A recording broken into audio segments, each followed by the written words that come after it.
Let's see the word. Call to order at 6:03 on obviously we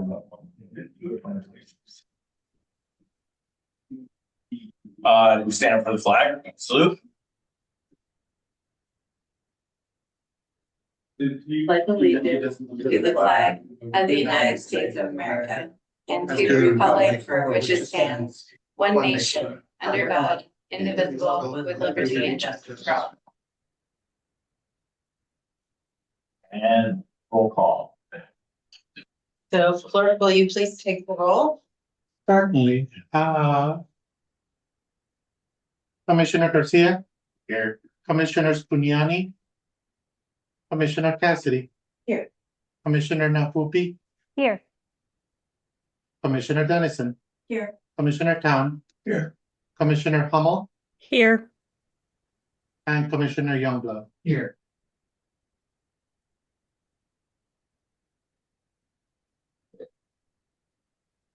Okay, we adopt the agenda that we have in front of us.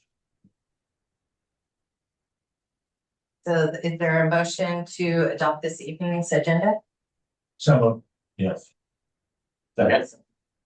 Adopted. So, next would be all those in favor. All those in favor? Aye. Adopted. Any items from the audience? Oh, there's no items. All right, approval of minutes from last month.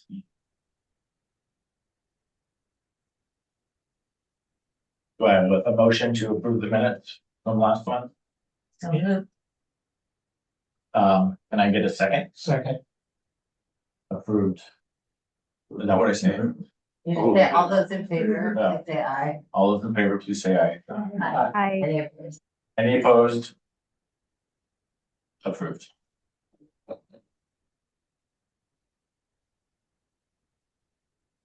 And we got remarks from Amy. Hi, everyone. Nice to not be in that hot seat for a month. For a living meeting. It's not as easy as it looks, right? Add in people competing to they want to talk first, and it gets really exciting. So I just wanted to come and thank you all for being on this commission. This is really important. This has been something almost like a myth in our code, because I've always seen it as a council member, but we did not have one that met. Parks is obviously really important to our community. That's anytime we've done a survey, I think Director Lenishevsky and I had the record for most responses ever on a survey, and it was about parks. And so obviously it's really important to our community. I think historically, I always saw as a council member, you have different developments come in and they have little pocket park, where a lot of times they don't. And you end up with a bit of a copy and paste, they all kind of look the same. And so the council also has a lot of different things that they oversee. So it's nice to have a focus of one group on our parks, on our open spaces, on all of these things, green spaces that our community loves. And I like to think of you all as a living dashboard as well. So you all have really different backgrounds and you represent different parts of our community. So, if we're always looking through the lens of making sure the little kids have somewhere to play, that's great. But what about older people? What about even younger people? What about everyone in between? So making sure that we're hearing all the different perspectives of the community when it's time to bring in new equipment, or what are we missing? What gaps are we missing across all of our spaces? Do we have enough benches? Do we have enough variety of trails? All those different things. It's just what are our gaps? What can we do going forward? Doesn't mean that we have a bucket of money that, let's get this all done tomorrow, but it really helps us stay on course and have the most diverse and complete park system that we can for this community. So that's a part of why we went down this road to have a Parks Advisory Commission. And I think I said something to that effect in each of your interviews. So you've heard that from me, but I just think this is so important. And I think, similar to what you've seen Our planning commission is a little different because they do get in active, like things happening that they have to like look at design standards and does this meet the criteria. I feel like you're a little closer to our cultural commission where their focus is very similar, but a different category. They're looking at the art all across the city. So you see the staircase that I was just talking to you about before. What's the other, the concession stand up at Big Rock Ball Fields is getting a whole new look on it. Those are those little gaps that it took a creative group of people to keep looking around the city and say, where could we add in a little bit of color, a little bit of art, a little bit of culture? And so I think that that is the same thing for the Parks Commission. I think there will be times this group gets specific asks, because ultimately you are an advisory body to the city council. It's just the city council, like I said, manages a lot of different categories, and you having the specialty when we need to focus in on something can really provide some good direction. But I do think you'll be a bit like cultural commission too, and you'll have your own projects that you work on. I think personally, I have a lot of hopes. I think if you haven't already told them about is it called Little Big Rock Park? It is Big Rock Park, right? Yeah, it's on our Yeah, chart. okay. Just for example, like I love the idea of making that into something more than it is now. Is that the little picnic park? What does that look like in the future? What do we need to do to kind of make it alive again? Because it hasn't really gotten a whole lot of love lately, and it's got those two big gorgeous trees and a huge rock, and it could be something really cool. So that's one example of many that I think that I'm hoping you all bring to the table. And then we'll need to figure out grants, budgeting, things like that. But that's what our amazing staff are here to support the group. Was there anything else you wanted no? Just my general thank you for doing. Sorry you missed that. You can watch it later. The video. Yeah. But yeah, anyways. And I'm happy to attend this meeting and any future meetings too, just to answer questions. Thank you. Yeah, I think so. Yeah. Are we gonna talk about Big Rock tonight, because we talked about it last week, or does that need to be on the agenda? It is on the agenda, so we have a couple things on the agenda. I think it's towards the end, probably, yes. Oh, I need to look on the other side. Yeah. Okay, thank you. Okay, and now we have staff presentations.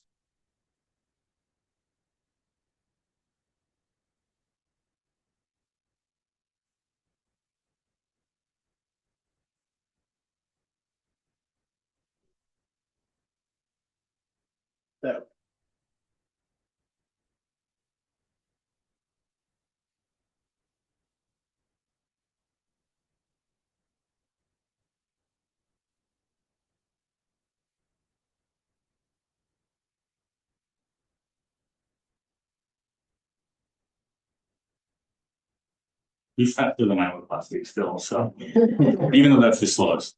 Thank you, John. Yeah. Sorry for that. I didn't mute it. That's for fun. That's our water system having a problem. So it calls out, and I hope we save one of our guys a trip. Okay, so we talked a little bit about the parks, city parks, half of the city parks at the last meeting. We'll wrap up with a few more and a couple more items out of staff, but we'll go ahead and kind of jump into where we were last time. Next. Yeah, parks overview. We'll share the expansion and an update on that. Talked about revenue sharing out, so we'll go over some of those things. And then I will hand the other two items off to Cynthia and the mayor. But yeah, next slide. And we were going down the order, if you do recall, more of a small park to big park, right? Neighborhood parks, community parks, pocket parks. So we won't belabor these too hard, but next slide. Pretty much went over everything that was under an acre before, so now we'll go over the larger parks. So next slide. Okay, so orange colored circles are ones we went over. Blue colored ones will be ones we're going over today. You can see this is a good graphic to show the city's parks distribution throughout town. They're not all one spot. They're kind of sprinkled everywhere. You can see there's a few hit and misses there. Oh, I missed Taylor Park, even though we're going to talk about it. But it's where the green is in the middle of the city. I was like, I know there's something in the middle. So next slide. So one question on it. So the two places, number 7 and number 12 that are up there, those are in the growth management area, north and down there in 12 and 7 up there by the school. Are we gonna spend some time talking about potential for those areas? Potential, I did miss the numbers, so 7 on the right. Being, So, City open space. yeah, not on, so 12, which is the North Hill. I was not gonna talk about 7 or. Oh, 12 is McCormick. Yeah. So that's lumped in with like the McCormick itself, but no, not open spaces, and not in. I'm sorry. I was not gonna talk about open spaces in this. I'm sorry, I missed up. 7 is Is it 7? Yeah. the North Hill area. And then the purple area up there. The school? In where the growth management, just outside of the city limits. We We talked about that during the open space plan, but we're not gonna talk. No, we're just introducing like actual city parks, not open spaces to folks. There will be more discussion because 7, we have some preliminary work going on for mountain bike trails, so things like that, but this is just an intro to current parks. Sorry. It's a little slow. I mean, we can bring that back. Yeah, just at some time, I think there's great potential in both those areas. And then what's the other area that the school district, the purple area? Yeah, Yeah, it's actually outside of the purple area, which is in the urban growth management area, right? probably our UGAR, Urban Growth Area Reserve. Reserve. Yeah. Yeah. And the purple does purple. denote some of those spaces, and that is all physical property owned by the school. Right. Yeah. Okay. Next slide. All right, Big Rock Ball Field is the next slide. The city spent quite a substantial amount of money in 2017 upgrading the facility that you see today. It added field 1, far east, field 2, middle, and then field 3 existed, which is the natural grass turf. It has a full bevy of enough I have to hear myself talk. Maybe you will give me an option to say not join by audio, that is, Yeah. being here, but. So yeah, we'd love more, which we're working towards, but there's open space, picnic space, walking paths, fields, lights, which is great. And the call I took was somebody at the field, and space was busy and it wasn't their time. So all that fun stuff. Restrooms, concession, and if you haven't been up there lately, the art installation on the facility itself, selfishly, right? We had an artist present some work. And I said, boy, the whole thing needs to be painted anyway, so can we expand that and share the funding and everybody wins, right? So Person about the free moving slide. So the area that is already developed is the 10 acres, right? How much acreage does the city have up there that in total? Undeveloped, including the undeveloped. well, that'll be in the second part of my presentation, but it's about 39 acres, Betters. including the 10. But yes. So signage went in recently. If you haven't noticed, also there's new batting cages. We work with Little League. They essentially presented us with an option. We brought to council. When anything is donated, it has to go through a council process that's over $5,000. Normally, we inform mayor and council anyway. It's not like it's my place. So that was a really good partnership. They brought some money forward, and we did the installation of all the work. Let's see, and then the mural in the bathroom. That was up. Snoqualmie. Well, I don't know what they call themselves now. It's Little League. I think it's Snow Valley. They have a long acronym. They shortened theirs. Did they? Yes. So I think they're Snoqualmie Valley. Homework. That was just SBLL. Yeah. Maybe it's SDL. Snoqualmie Valley. Yeah, because there's a north now and out. Okay. Yeah, and that's an interesting relationship between the city and then all of the leagues. They are volunteers, kind of like you folks. So there's a new president every year or 3. There's a new treasurer every year or 3. And it's always a little bit of a learning curve. There's great energy until they get bogged down, and then new energy comes in. So They have a new president as of last year. He's doing a great job, their whole team, and working with the city and trying to make things better up there and bring money forward and more opportunities for more grants too. We're going after some grants for little things, but like home batting box repair and installation of a new system. So they're always kind of picking up stuff. So they're a great partner. And then yes, we are working to expand the facility. We have purchased the 10 acres to get direct east, south. It's on a skew. It's not exactly north south up there. And then we have purchased additional properties through other means adjacent to that. So we'll go over that in a little bit. Any questions on Big Rock Corridor before? And that is our large community park. All right, next is Doherty Farm. Doherty Farm is pretty interesting. The city has owned it not as long as you would think. We actually owned it in the 90s. It was under doing research on this was quite fascinating. When the Doherty father died, it went to the Archdiocese of Seattle. So then a group of Historical Society and others had to try to get it from the Archdiocese to bring it into the status that it's in. So yeah, pretty fascinating paper trail. That home itself was in the valley in the 1800s. If you didn't know, it was moved up in the early 1900s with mules and logs. Like the rest of Old Town, because it was some, not all. Okay. Yeah, I don't know about moving everything. That's Cassie's husband. He's our historian. Right. But yeah, no, next slide. Doherty Farm itself. I put those 4, but we received it in the late 90s as city property, worked with King County for Culture to obtain it with some grants. We obtained the 1 acre homestead as well as the farm adjacent. So it's 21 acres total. It does have some conditions on the land, so we just can't do a bunch of stuff to it because of how the funding was originally had. But it was a living farm up until Mr. McCormick passed in the early 80s. Pretty cool. And the house is as is. They didn't do any upgrades per se. It does have gray water, and it had drinking water from the city, and it had a septic, but it's all sewer and water now. But the fun fact, the cistern for gray water was right out the back porch. If you've been there, we had no idea it was there. And one day we were cleaning up to get ready to do a sidewalk out back and literally scratched through a hole that was 30 feet deep. Oh my gosh. And then we did some research and Ray Guerin, like it was timber lag all the way down. Wow. And made to a cistern for the gray water. It was fascinating. But it was buried into the dirt. Like we had no information. Literally a contractor could have fell 30 feet into a 6-foot square hole. But yeah, good So stuff. what was so gray water was kept in, It would just go into that and infiltrate. and then it would just be on the farm or?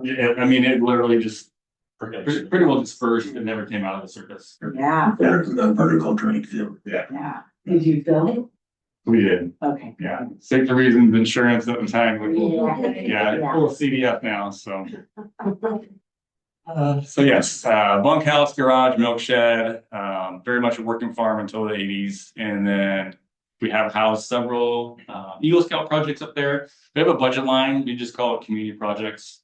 We're up for anything. So when people want to do something, you know, Eagle Scouts are normally the ones who come our way to build something somewhere. So you have the dog park itself, the shelter under the dog park itself, some of the other enhancements. We've had the ramp built by Eagle Scouts, the milk shed and the bunkhouse painted by Eagle Scouts. So a lot of work goes in, and there's a lot of activity there and a lot of work with the Historical Society. They do host open houses. Next slide. It's Sundays 1 to 4, May through September. If you haven't gone, you should go. Inside the house is period correct. Like they have things in there. You're like, wow, it's fascinating. Toys, bedding, like the whole 9 yards. But yeah, it was built in 88, moved there in 1910, and the Historical Society has been helping manage the site since 85. So it's a great partnership we have. So how do you guys manage the cemetery that's up there? There's no, the investigatory work we've done some GPR over the years, and there's supposedly nothing in there. So Most of it was moved to the one off of Novelty Hill.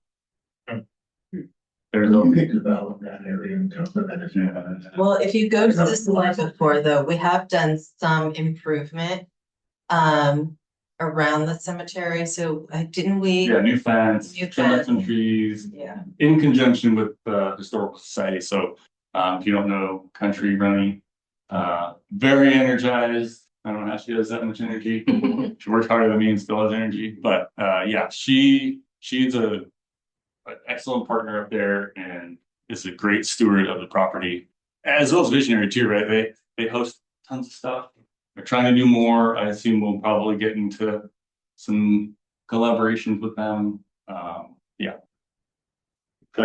Exciting property, especially as now it's 2026 and we're probably making past 2000 and this is. Well, and the city has tried to do more programming up there too. So the last 2 years, moving the Easter egg hunt up there. Last year, in partnership with the city, they did the Harvest Festival. So the city is also trying to use that space more for community events. To not only because we have the space available, but it draws attention to the farmstead. Yeah, and like the work up there, we did receive some grant funds last year. The last item we're working on, there was a $65,000 grant and it covered a bevy of things. The last item to be installed is the some window repairs. And those are wood framed, lead glass, hung, counterweight, nylon rope, or I don't know if it's nylon, but rope to get them to go up and down. The ones we have had repaired work, the ones that haven't yet don't. So we have to find specific craftsmen who pretty much don't exist. So I'm sure I'm gonna get a call from the auditor, like, why'd you hire this guy? Like, he's the only dude around. From this old house. Yeah. Over here, right, trip and like do a You show. get free bids. Yeah, then can I get, I cannot. So yes, that's the last thing they wrapped up. And then again, the Historical Society wanted to do a volunteer project where they were gonna paint the garage and whatnot. So we would provide the paint, they would provide the activity. Always fun stuff because it is old, so we've had to test for that. There's every report on every building up there. So she asked, I had to look at the report and like, oh yeah, that one's lead, that one's fine, that one's not. So yeah, lots to juggle up there. Question? Yeah. Okay. The forest, is that technically considered a part of this or is it separate because of the MOU with it? It's on the property. Part of Yeah, the property. MOU is just a tool for us to have somebody, be on the land. Mhm. I didn't see it on the feature list, so I wasn't sure if we kind of kept it separate as its own thing or considered it a part of the. Not on purpose, just because Yeah. it's kind of Yeah. in a state of change right now. We Right. just have new contract signed, Mhm. so. Okay. Dave, send that news first. Oh, sorry. Is it also the property of the park where we have that small land parcel that you can just do their own park? Like, Yeah, the food forest is what we call it, but, or what they call it, yes. Okay. And is that kind of like, is there an application process or like, how does it work? So yeah, the great thing, yeah, the city has a memorandum of understanding. It's like a lease with that group for them to use that space and then open it up to whomever is participating with them. So I think it's foodforest.org, or I know you can get there through our website. But yeah, you can get to them and then they have their own board and they kind of do their own thing. Stephen, do you have a question? Has there ever been an ice cream social up there the way they used to make ice cream? No, we haven't made ice cream up there, but we have done harvest Butter. festivals and they make butter and cider. And again, the Historical Society brings out the old cider press, the butter churn. The problem with cider up there, bees, like in that, the hornets, they just come out in droves. I don't know how they smell that stuff from a mile away. Yeah, but it's fun. And we have a pear tree up there. There's a couple of fruiting trees that seen this year. I don't know if you can buy it. It's usually like massively loaded with pears. So Have you guys ever decided or ever thought of, you got the crossing of the road up there between the school and the church. And then there's about 100-foot missing section of sidewalk that would actually connect this parcel with, that crosswalk. And I think about, the kids at the school, if they ever come over and do anything, with the museum, because if they don't, they should. But they need a safe way to do that after they cross the street. yeah, we applied for some grants for that. We haven't been successful. It is on a list. but the list is, normally long. We will make arrangements when we have something scheduled, like the Harvest Festival, to mow down off the road through the grass, so it's at least a decent walking space. We put some chips down so we can get from the crosswalk, off the sidewalk, and then walk over to the property. But yeah, it would be nice to fulfill that frontage and get that done the right way. Yeah, but really look at the connection between the school and the historical society. Yeah. There are events that kind of kids have as happen, like site visit to their, I've seen those nice things. To your question, is the school using this property? Yes, there are kind of events already. As far as I know, they are. Yeah, it's teacher dependent. They will ask for a tour. Not every year, but if a teacher has an interest, that teacher will bring her class. So we'll arrange a meetup with the historical society. And they'll open on a Tuesday at 10 a.m. or something if they're asked to for the school. But yeah, there's the actual Story family. Next slide. Okay, McCormick. Circle is not as big as the green of the park itself, but everybody hopefully knows where McCormick Park is. Next slide. We only utilize like 6 acres of the whatever it is, 60 plus acres. So we would like to work on a master plan. There was one from the late 90s that was a hand-drawn one by a couple of staff members. It's pretty neat. We still have it. We scanned it when we moved our offices. But yeah, the depot itself was given to the city as a gift by the Burens. If you guys aren't all old enough or new enough to know Ray and Tilda Buren, they were quite good friends of the city. They donated the railroad depot building itself. That is the Milwaukee Railroad Depot. It used to be down by Woodinville Duvall Bridge. So when they donated it in early 2000s, we prepared the depot site, put a foundation under it, and moved the physical structure with a crane down the trail. It was pretty cool. It's such rigid frame structure. We just picked it up on 4 corners and just marched it down the trail and set it right on the foundation.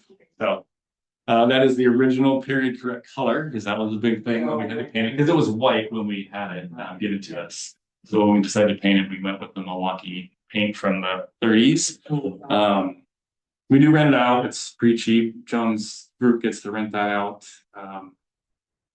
Period correct? No, not all the inside, but it's clean and bright. The little ticket wall is still in there, so it was used up until the early 80s. The little milk train still ran down the valley. Is that true? Mhm. In the 80s? Yeah, like right at the turn of the 80s. Really? So the railroad was where the trail is? Yeah. And that's one of the national rails to trails. Yeah. Yeah. That's so cool. Yeah. It was actually a 50th year celebration for the last train that came by there. Allen, years ago. Yeah, so maybe late 70s. So 50 years, so 1970. Pretty nice. We've got the gazebo, which was originally built by an Eagle Scout as a project, I believe. And then we rebuilt it last year. And then the park itself, next slide, heavily used for our events. We did have a slope failure on the river edge. We're working on some rehabilitation and hopefully getting some grants to do that as a large project. But yeah, the rest of the space, you go back to regional. Past the wastewater treatment plant, we have of the property between the river and the trail. So lots of space to do stuff with. It is in not only the 500-year flood, the 100-year flood, and it is mapped as part of the federal on the FEMA map. So it's very wet, limited on its development potential, but it is a city, so. And restricted as a shoreline. Sure, there you go. Yeah, for the purposes of ecological constraints, so can't touch a lot of it. A couple quick questions here for you. So the 62 acres, so where 12 is, and then if you go, down to the south, there's another, olive color, and then there's that white color.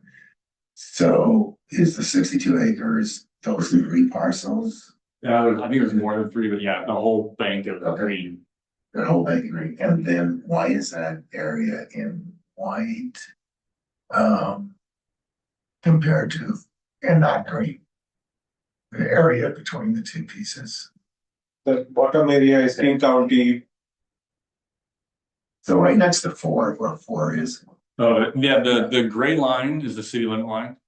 Right. So we bound the river's edge and then the city limit line to the south, and then the rest of that is King County space. Okay, so you don't have the piece. No. That's not, so the 62 acres then is just basically number 12. Yeah. Is that correct? And then the little olive green is the King County part, Duvall part. Right, gotcha. So then just a question on your master plan.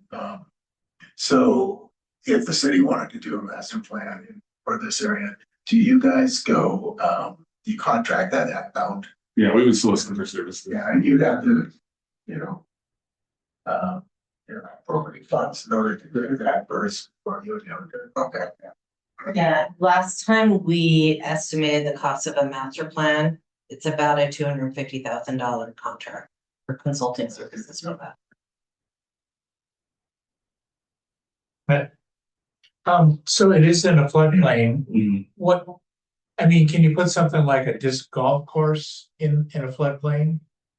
We could do that. I think, Yes, and hold that for a couple more slides. So you keep that there. okay, I just wondered structure, like what is allowed to be held, obviously you could put up a building there, but I just curious, okay. Yeah, you can get out. Oh, that's, So no, don't let go, because that's something that we'll talk about for Duvall Park. okay. So passive recreation, so, not a building, probably you can't turf that. From a soccer field. Yeah. A turf soccer field, but things that will incorporate into the shoreline or into some of the wetland buffers without being terribly invasive. You can get to it by a passive trail. That is likely allowed, just not, replicating big rock down there. So a miniature golf course would be because you have the turf and building. Yeah, you would, the Shoreline Management Act wouldn't allow us to put any turf or anything like that. And then it would be seasonal down there, right? Flooding season, pop it out. Yeah, I'm back in the spring. Right. Next slide, next slide, next slide. All right, Snowberry. We didn't name parks, was that just last year? Seemed like a long time. Yeah, I think the park 24. 24, 25? Yeah. Time flies when you're having fun. So Snowberry Park is off 143rd. That was part of the Rio Vista subdivision's obligations. City does not yet manage the facility. However, we do checks for safety that we share information with the builder. The builder still operates that because we have not accepted it. So they have to bring it up to as new standard and everything has to function before we will accept it as a city park. Is this log park? Well, what I call log park and zipline park? No, that's 2 moons. Oh, that's. There's nobody's 1 block north up 143rd. Oh, got it. Yeah. Big park. So next slide. Oh. Yeah, it's almost 5 acres, playground, pathways. The playground is on top of a water quality vault, but it has its own pickleball, basketball court on the west side. Trails in the middle through the sensitive area, wetland, and then the active park up on the east bench. There is a porta potty surround structure, so there's some facilities there. And yeah, they want us to take it, but we have not accepted it because it's not functioning as is. Some of the sprinkler system leaks, some of the stairs need work and that stuff. They're slowly getting there because they would like to, at least their own obligation, as they've learned what it costs to run a park. But yeah. Next slide. All right. Taylor, right in the middle of town, off of Park Street and 2nd. If you didn't notice, we did have to take a large maple down 2 weeks ago. It was split and rotting and dangerous. So sadly, it is gone. However, it was kind of fun. People asked if they could harvest some of it. So we were able to do some slices of some of the tree and we set it out, and I don't know how many Z said they did about 15 or something. They're all gone. Oh, did they all leave? Yeah. So people are at least happy to get a piece of the tree. I would like to leave a stump and then maybe Cottrell would have come by and carved it. Right? You may still. Yeah. Yeah, and actually, if you didn't notice, we did get the wood panels up. Yeah. That were the new installations from last year that are all finally done enough. So they're on Main Street on that, on the totem poles, so. Big deal. Next slide. So Taylor is an interesting park, right? There's trails that do go down into the park and you can come out right by First Avenue. We usually get calls on people doing like jump excavations, a bunch of garbage. We cleaned out, I don't remember how many, thousands of pounds last year. That was a ton. I think it actually was literally 2 tons or something, 4,000 pounds. Tires, tires weigh a ton, so it ended up. But yes, the park was rebuilt in the early 2000s.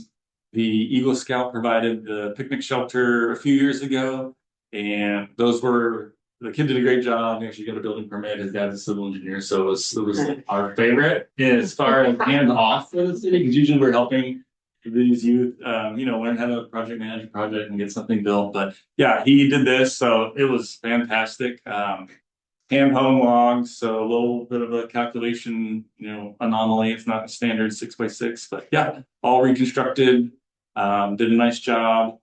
The playground, it's fading, but it's well kept. And if you haven't seen the trials and tribulations of Clifford on social media, when he disappears, people let us know, and we have found a replacement for the last hijacking of Clifford. Somebody said, I think they found I have that in my backyard. Yeah. Somebody outside of town, they donated it. Yeah. Mike Zielinski's our crew lead, so he refurbished it and made sure it was the right kind of play color. But those are $3,500 to replace it. Oh my gosh. So yeah, Very sweet. yeah, it was fun. So That yes. Facebook post got a lot of love. Yeah. It was, yeah, it's nice. So always something going on. Basketball court up there. It's got some nice tree canopy. A good park right in the middle of town. It does have the old restroom on it, which was what I found last year, by the way, there was granted through HUD 30 years ago. Oh, And the guy's like, why is it not open? I'm like, what? I had no idea it was a grant feature. There's no documentation in our files that it was a grant feature. Oh. From HUD. So he's like, okay, we need to talk about this next year, but it was about 30 years ago, supposed to be maintained. I'm like, well, it is on our capital list to redo. So, yeah. A comment on this, when we were doing the, trail and open space plan, I spent a lot of time trying to figure out potentials for the use in this area. And, for those of you guys who've never been there, I mean, I think it's little oasis in the middle of the city that's incredible. It has this giant glacial erratic rock that's all covered with beautiful ferns and mosses. Kind of in the creek's, a nice little trail. Problem is that there's way too many user-built trails that have been that aren't safe, that do a lot of damage to, the environmental setting of the park. It needs a trail plan and the volunteer building of the, you could go to Rotary with something like this and they jump over in a second, but just needs that trail plan. I don't think you need a contractor to put together a trail plan.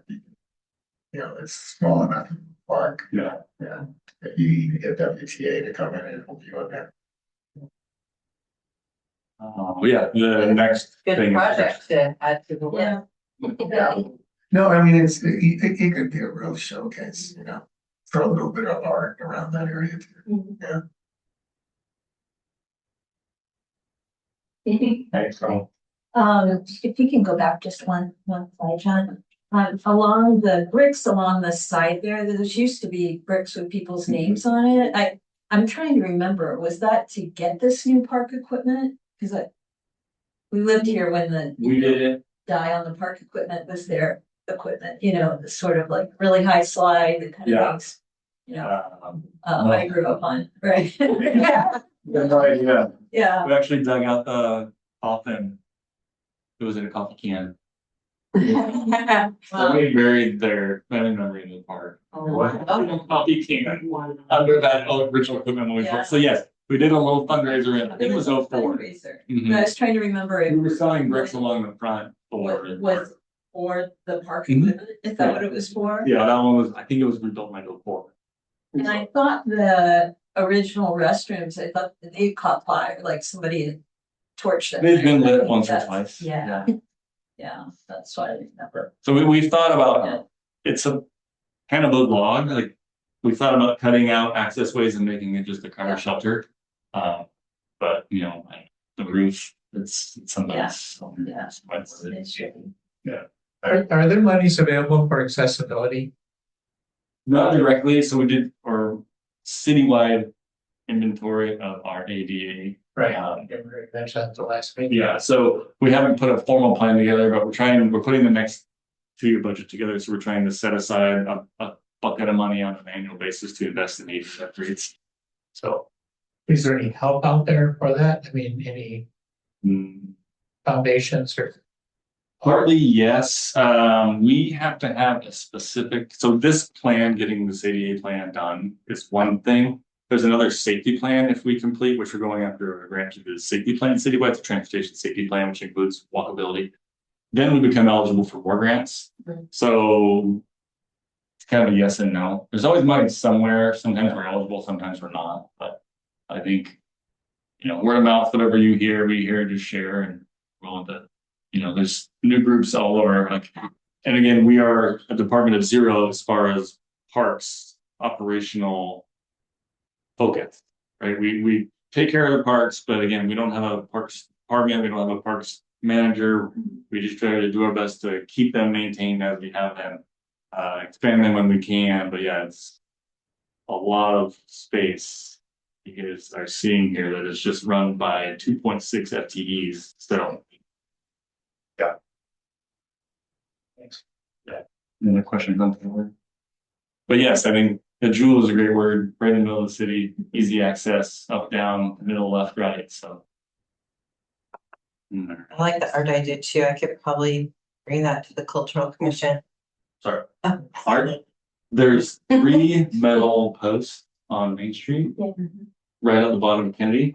Those were supposed to be more art installations on Main Street. Something attached to those posts, nothing ever got Huh. Not really, right? Okay. All right. No, I think we're just figuring it out right now. okay. I think we have a story for each of the park here. You're explaining like whether it's this or. I think there could be a good idea for kind of like when we want to spread the word or park, like each one can go with a. Do you know? We do have. Yeah. That's good. That's a good idea. And I do apologize, I don't do any social media, so if you ever try to find me, good luck. But we are putting out, I don't know if it's not quite weekly, but there's a spotlight on a park. I think it's maybe monthly. Monthly, it's Yeah. already right now. Yeah. So we do try to put a spotlight out, and I think the cadence is monthly. So I'm not in charge of deploying information. I don't know when it's wise or not wise to deploy stuff on social media, timing, like, because there is a cadence that you do want to put things out. We put a lot of stuff out, not just parks. So, but yes, we do a little spotlight on each park. There's not some sort of QR code with a narrative of like, hey, there used to be a guy in a U-Band coffee can very. Interpreting sign. Yeah. Get that for your podcast. Right. I don't even know if I can remember the name. I mean, I could talk to Mike. It's not Taylor, I mean. I don't believe it was, but it was a local. I think it was the 70s, 60s, 70s. I think the actually, especially one other thing of the art thing, there's a park in, on Whidbey Island, which is called, I think it starts with an M, which is essentially a artist park, yeah, with a number of artists that we have in this community. It's something to see. So if you were to, I'll look it up and send you, you can look it up online and. Is that one that kind of has a Buddhist meditative thing? I know there's park on. No, that's a different one. It's just about a mile outside of like. Rice culture. It's, Rice culture. Okay. yeah, I'll look it up. Yeah, something like that. But anyhow, you know, you could put lighting on it and. Well, the cultural commission is also developing their biennial art plan and trying to, you know, with each of the murals and other things, trying to draw people more to the city and create opportunities for some destination art. And so we'll take a look at that. Yeah. Yeah, The price sculpture for us. no, it's, I hope one here in a second. But outside of Lele, Outside of that, okay, yeah, but, you know, you can look at, pictures of it just online and you get the kind of the scope of it. It's a really beautiful place if you're on Windy and we're planning to see it. So we could apply for a arts grant for that? well, so the biennial, or so the cultural commission every 2 years, along with our budget, creates a set of projects that they want to work on in the next 2 years. And then city council puts money towards that art plan. And so we're just wrapping up the 25-26 art plan. So these murals that are going up now were part of that art plan that city council devoted money to.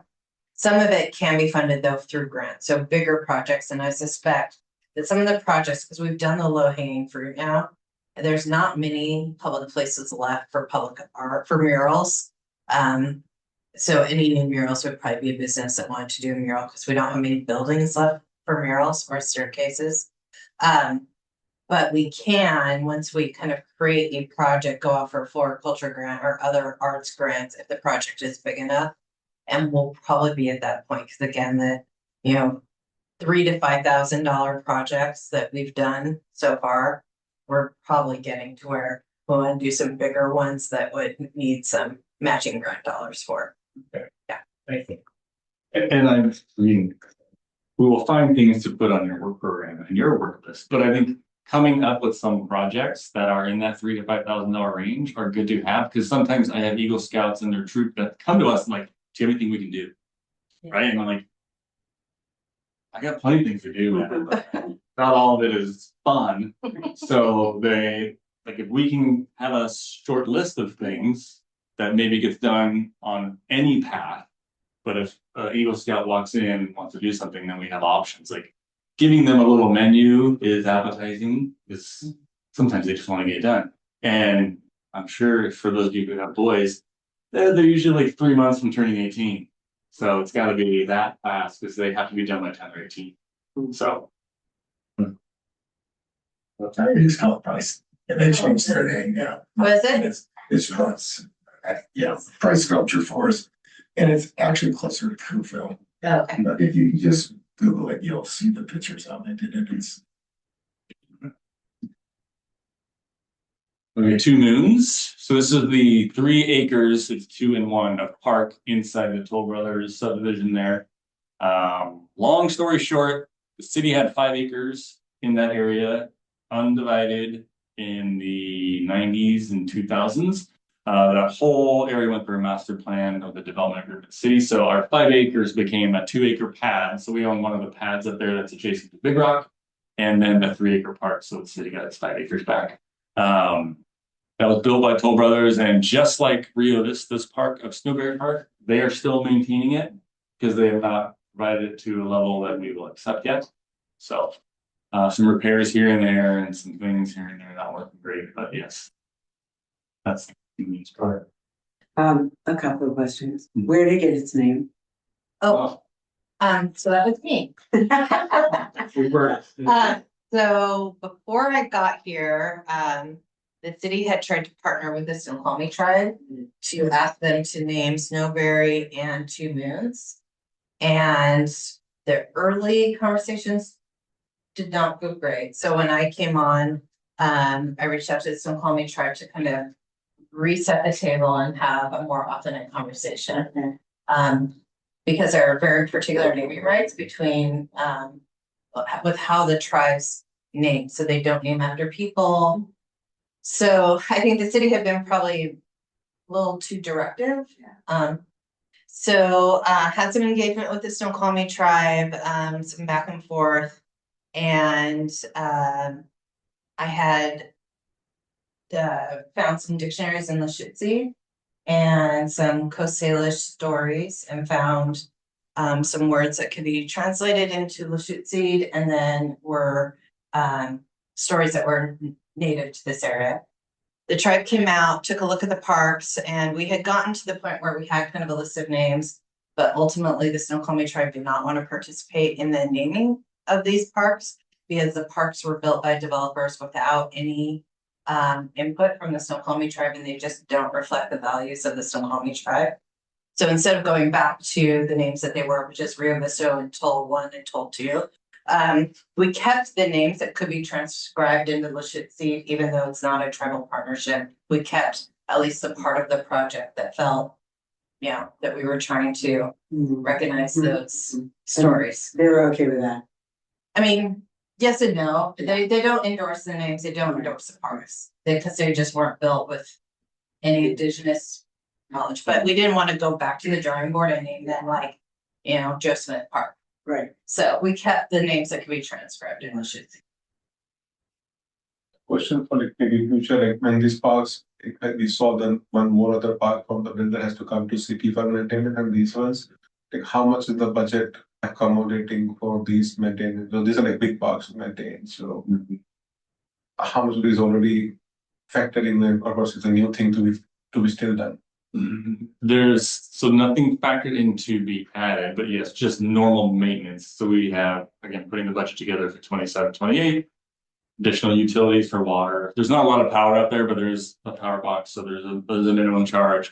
There is a lot of grass, so there is a lot of water charge. So we are budgeting that. As far as an exact number, like an FTE split, I mean, probably $50,000 for an annual upkeep on that. By the time you put hours into it and maintaining it and repairing it, little things here and there.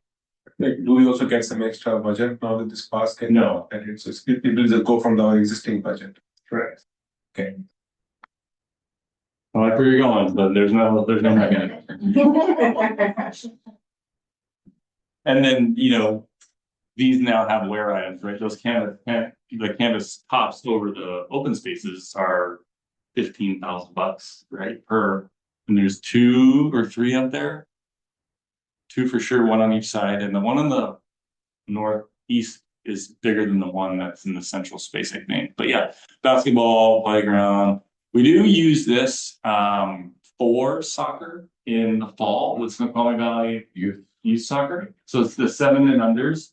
What we found is when they rent Big Rock Park, the traffic was so bad because they're the worst trip generator, right? Because who comes to a 7-year-old game? Mom, dad's next, grandparents come, and there's on the outfield of field 3, we can have 4 games going with 4 teams of like 8 7-year-olds each. Like the math, like that blows the international transportation trip generation out of the water. Like it's insane. So we work with them. They're very happy to play here because it's in the neighborhood. It's still little. They can park adjacent wherever they want or walk and have their games. So we tried that as a pilot, I think 3 or 4 years ago. I remember the first year we did. And they're back every season now. So it's a great space. And it's great for the parents who have other kids that aren't playing soccer and go run around somewhere else and play, yeah, great part.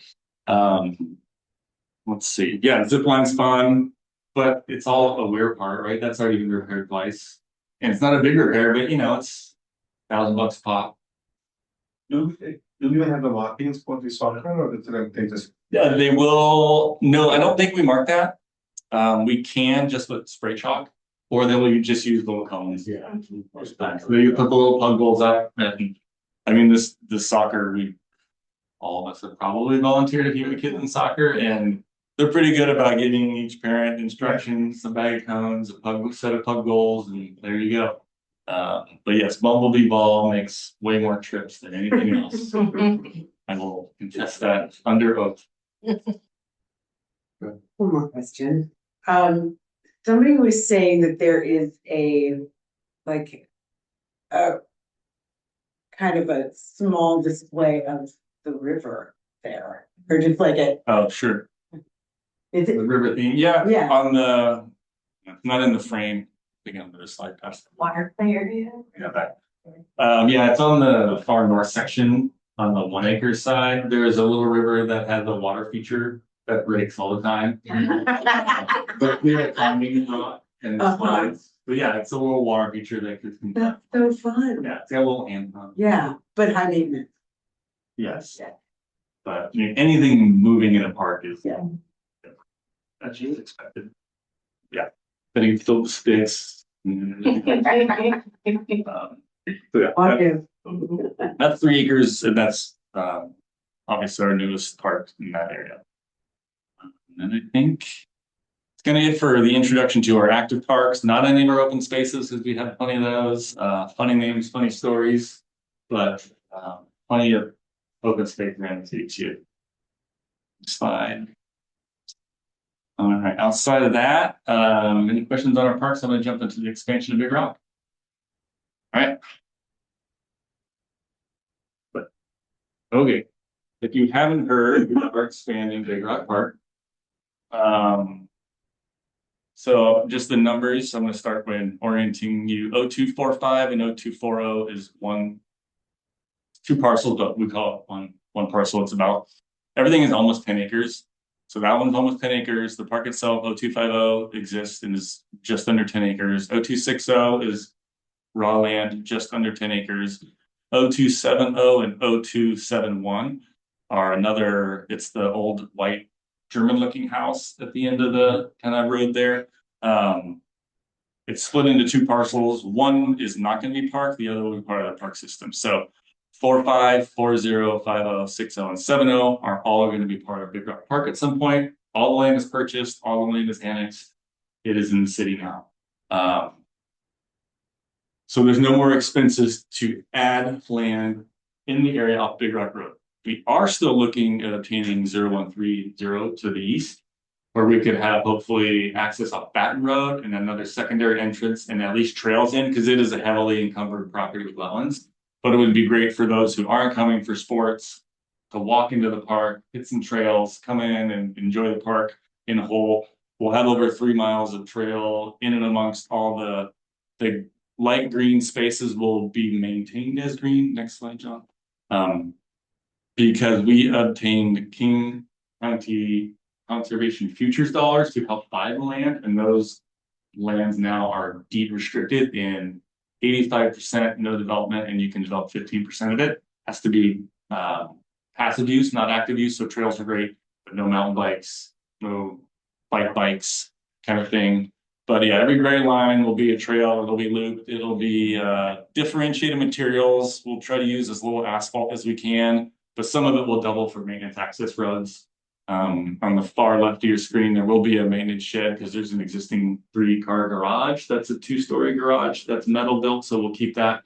The rest of the property, the woman we purchased it from, she's actually still renting it back through the agreement till the end of August this year, and she's been trying to get her 35 years of life off of it, including, you know, I'm not being facetious, 15 vehicles, buses, mobile homes, trailers, a barn full of stuff.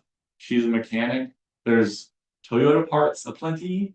Like, she loved those little Toyota Tercel SR5 wagons and the old Toyota pickups, the little teeny 4i. So there's motors, there's transmissions. She is a certified mechanic. She's 75. She's a diesel mechanic. She drives bulldozer up there. Like, she's when the world goes down, you go to that place. Yeah. Was she a commercial? Like, She was a commercial. Yeah, she was a licensed fleet mechanic. And she drove school bus. Almost ready to capture before Yeah. the details. Actually. She's still there. She's still here. She's in there. Fascinating. History and Yeah. So yes, all that is planned to be incorporated into the park itself. We are in design of the 10-acre expansion. There are some sensitive areas. Can see the blue dash line and a little blue spot. There is a wetland on there, so trying to integrate development in and amongst that area. We're looking at a handful of things. So increasing parking, increasing access with another, not only a loop internally, but 2 access points to Big Rock. 1 new ball field, so what we call that field 4 will be in the north central section. It'll be dual purpose, full-size soccer and baseball. We are looking to enhance field 3 and convert that to synthetic field turf and add lights.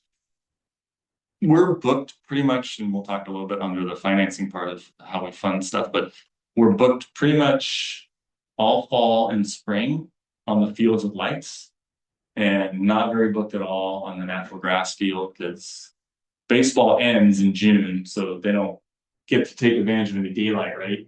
And then soccer, we'll use it in the fall, but we move the littles to the other space, so it's It's used, but not heavily used like the other two. The other two are booked to the tune of $180,000 of revenue. So that would add a pretty significant chunk of revenue. Obviously, we put something together when we build the expansion will likely be financed. So having some revenue to pay back the financing would be great. We don't run and operate operating in the black model. Like it is a park, it is a feature, it is a what we figure as duty of government to provide open space and play space. We have had people in the past on council want us to have a funding mechanism to fully fund parks through user fees, but those fees. That was a while ago, but it was real. It was tough. So the park expansion, pump track we're looking at down in the area there, some actual active trails in the middle, covered areas, picnic areas, pickleball, basketball with lights, beach volleyballs on there. Splash pad, which Splash pad is on there. No pool, but again, a splash pad. It would be kind of central and where the blue space is right now. Park. Playground. So it's an Eagle Scout project. So being thoughtful about do we get to move that somewhere else and not doesn't quite fit what would go here, but we're working with what we can. And then on the far right, we're working on putting a maintenance and operations center. If you don't know, right below us is our current maintenance and operations center. So if you haven't seen maybe the state's smallest operations center, just look out the window. Would that move or you just have those? We would abandon this and then go there. Is it where we? On the kind of the ghosted in stuff on the far right of the screen, item 11. Yeah, that's a enhancement. Yeah. What would that become? Those are for dreamers. I'm doing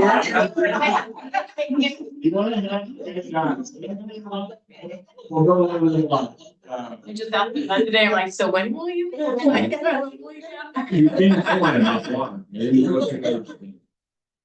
But yeah. Couple of questions on this one. One, the accessibility and the restrooms, I mean, those are what written, but I think those will be part of the expansion as well. We are looking to put a secondary restroom facility in there as well. Because if you're looking for another entrance from the other side Right. that people use, and you can build something beyond 15% on that side of the part, I think we should be thoughtful about where we're putting and how to make it accessible. Yeah. That was the one thing. And then second was like this is 15 the new one? Right. And that part is same. Yes. Fields. So existing Big Rock is 1, 2, 3. Yeah. So 1, 2 stay the exact same. 3 we would do a bid, call it a bid amendment or bid addendum to see what it would cost us to convert it, whether we can afford it or not is two separate things. To convert it into the Footlights, yeah. And then new field 4, which is a combo soccer baseball. It's a little bit recessed, it's hard to tell, but the field itself is dropped because of grading, which is great because then you can get a little backstop, bleachers above. We've had concerns about light and batter's eye, pitcher's eye kind of stuff, so that would help mitigate some of those. I think there was a lot of noise about that from people like it's already not very useful, and if you're going to make I think there was a rumor that it could be mirror image of this whole thing, but doesn't look like so. I think so. And this is the final plan. It is not final per se. We're at 60% design. As far as footprints, the footprints are about set, but we're working on grading and everything else because we have to do storm detention and utility services and everything else like that. So, yeah. So anything new has to be accessible, ADA accessible? Correct. I mean, I don't know. I don't recall seeing in the report what is or isn't up here, but I believe the pathway around is accessible now. Whether there's go how do you get up there? Like all the little goals get shoved onto the walkway, right? That's kind of tough. So parking, ADA access. There's no button activated access into the restrooms, right? For ADA accessibility. So yeah, everything new would be compliant. I don't know if we would bring other stuff up to compliance, but yeah. What about the path? The path should be for sure. And then I don't think the trails will be, but we will make anything adjacent part of this. So the trail doesn't have to be accessible? I don't believe so. Surface wise, it can be made accessible, but as far as slopes, I'm not sure that we have to do it everywhere. I think we have to make a space, right? So. I do, thank you, for the thought and then comment. Have you guys started with Paul from the bike shop on the pump trainer? No. Okay, you really should. Because, I Or mean, we're not even close to that yet. We don't even have. Okay, so when you get closer, yeah, because I mean, as far as having the kids do, have an opportunity for them to do part of the design. Because, we have a really, really well, organized, bike club, both boys and girls in this town, the rest and the rest, which is unbelievable for a city of the size. Second thing, it's just a thought as you go through, get a little deeper in this. One of the things about a pump track, what you really want to do is you want kids to be able to access that area on a bicycle.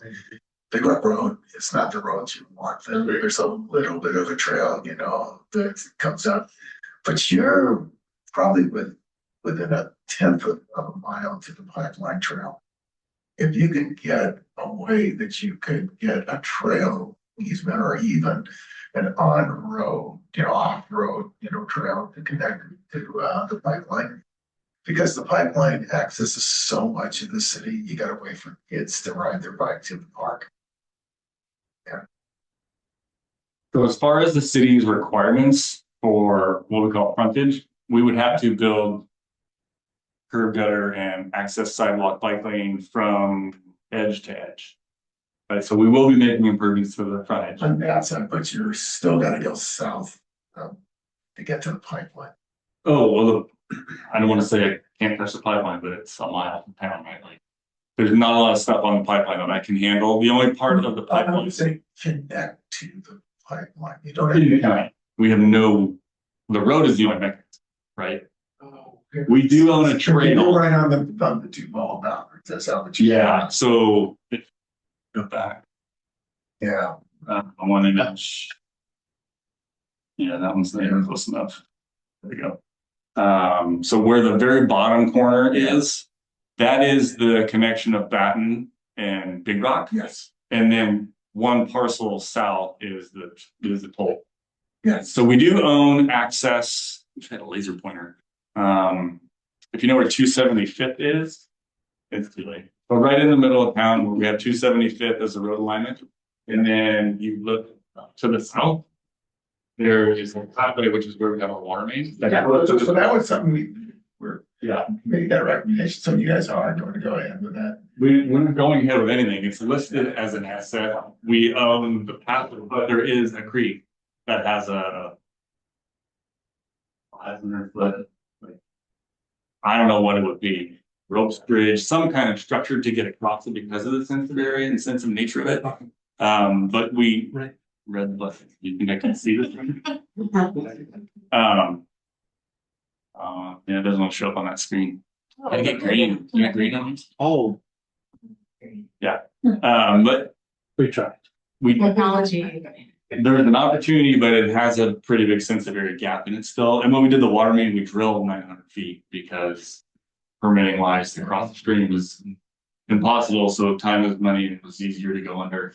So it's great that, kids can, if you ever did develop that trail, they get to the pipeline from the city. But what I'm really trying to conceive of is a way where the kids can get to home trail. Well, and yeah, To pump up to the pump area at the park from the pipeline in, yeah, yes. And We can't get everybody's dreams if we try. Yeah. And it is not going to be a large pump track. Have you been to the new incarnation? Oh, yeah. Yeah, but that scale, smaller space, but and pump tracks are designed so you don't have to pedal. So there's a lot of certainty in the math of the slopes and everything else. It's quite a sight to behold if you haven't seen a roller kid and not pedal and just keep cruising around this space. So I would just jump in though and say that when we do get to a point where this is coming online, it would be a good opportunity to put some pressure on King County to get our investment of parks and trails, because that does belong, that whole area of King County, right? So I think it takes some pressure and some advocacy to try and get them to connect that, and I think that would make it not too far to make it, maybe almost low hanging fruit to them. I don't know. It certainly could try though. You two are trying, so. I know. Yeah. One park at a time. I know. So the park space, 726,000 for the park of 2.6, and then the other three are 1.8, and we received 1.4 in grant million. So Wow. Good work. Nice. yeah, so yeah, working on that. I mean, we're hopeful to be done with design middle of next year. Construction timeline isn't set since we aren't fully funded yet. We did borrow money when we built field 1 and 2. So that sunsets last year. I think we paid that off. Yes. Right. So yeah, some of it was borrowed money and some of it was levy money. Yeah. So we would have to strategize on how we fully fund the rest of it. We're going after grants as much as we can through RCO and King County Youth Sports, but King County Youth Sports is capped, RCO is capped, and that is looking to be 10-ish million. And those two buckets can be $1 million and 2.5 mil, so that's 3.5 mil. We have our own mills, but not that many mills to do the whole thing. Next slide. Okay, boy, no mercy for me. All right, so funding. Jumping into funding. Any other questions on like the ball field expansion? Hopefully I covered it enough. Suggestion, I think I don't know how much of community engagement we already had on the plan, but at least educating them back every year progressing. This will be the features, and then as things take time, I think especially in the sports and there's new stuff coming up. So we can leave some room for like the pickleball was not a thing few years back, but now it was, and now something new might come up. So I was thinking like we should some engagement as well as some room for those finalizing details could be like where I think community can be also felt heard and Yeah, so I think we'll do a 60% update with the city council, and then I'm not sure if that would be a good time to maybe install a storyboard at the site. With some of the information like estimate, funding gap, what the city's working on, but here's all the features. So yeah, the other suggestion was if you have that lady who is vacating the stuff, you can just keep one of the vehicles or something as a kind of a memory or something. It's a good feature to stay, leave there, kind of like something just that trail said, hey, have you found a old car? So there's a 52 flatbed one punch you can't move. Yeah. Yeah. Actually, can't find title for it. Yeah, so that could be like sort of win-win for them and kind of for us. There is in the hidden forest there is something kept as a treasure and for kids of future. At Oxbow, right? At Oxbow, we had a broken down tractor and that was the play structure. And it was, as you imagine, the most hit thing for the kids. Have you found that car in the woods here? Yeah. Geocache. Yeah. On Big Rock, the one thing to consider is that we did look at kind of as many sports and options for the field. The one thing that didn't make the cut, just because we don't have room for it, is we really looked into cricket to try to put cricket on because we would love to have a full-size cricket, like a regulation cricket field here. It takes so much space. It's like 480 yards. Yeah, but even if you don't go for a full size, getting a pitch and sort of like some net area is still much better than people going to Redmond and other things to pay for it or finding some room for it. We do have them rent from us. They're the cricket group that rents. They used to be regular and now they haven't been. There's a national cricket team coming to the Seattle area, right? Is it 1-8 or 112? Yeah. I know Monroe is helping a lot in the cricket ground and others. I think I don't know city or some private organization, but this area will become cricket buzzy. So having at least a pitch and a netted. Yeah, they're very flexible, which is great. Like they know they're not going to get a 480-foot oval, and it's not a rectangular or a triangle. It's a big oval. Yeah. Like, this shape is just. But so much space. we did try to fit as many specific interests into the 60%. And we did look at cricket and it would have been Would have been cool to be able to line a cricket field. Okay, so yes, going into parks funding, I'll try to be brief and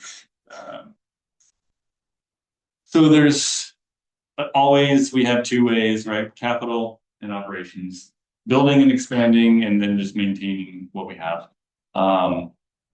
So there's a couple different resources, and then alternatives to anything are, you know, borrowing money to bond, getting awarded a grant, or getting awarded grants. And then there's levies and user fees. Those are all real tools we have at our disposal to create and operate and expand parks. Next slide. So operations in general. So this is just the city, not Big Rock Park. It's about $760,000 to run the park system. That's the 2-year budget. Sorry, I wrote 2026, but that's the 2 years. So half of that is $380 a year to run parks. Plus the new parks that are yet to. Technically, it's a little more, but not much because they do have the proposed budget together. So we're working on, I think it's seven.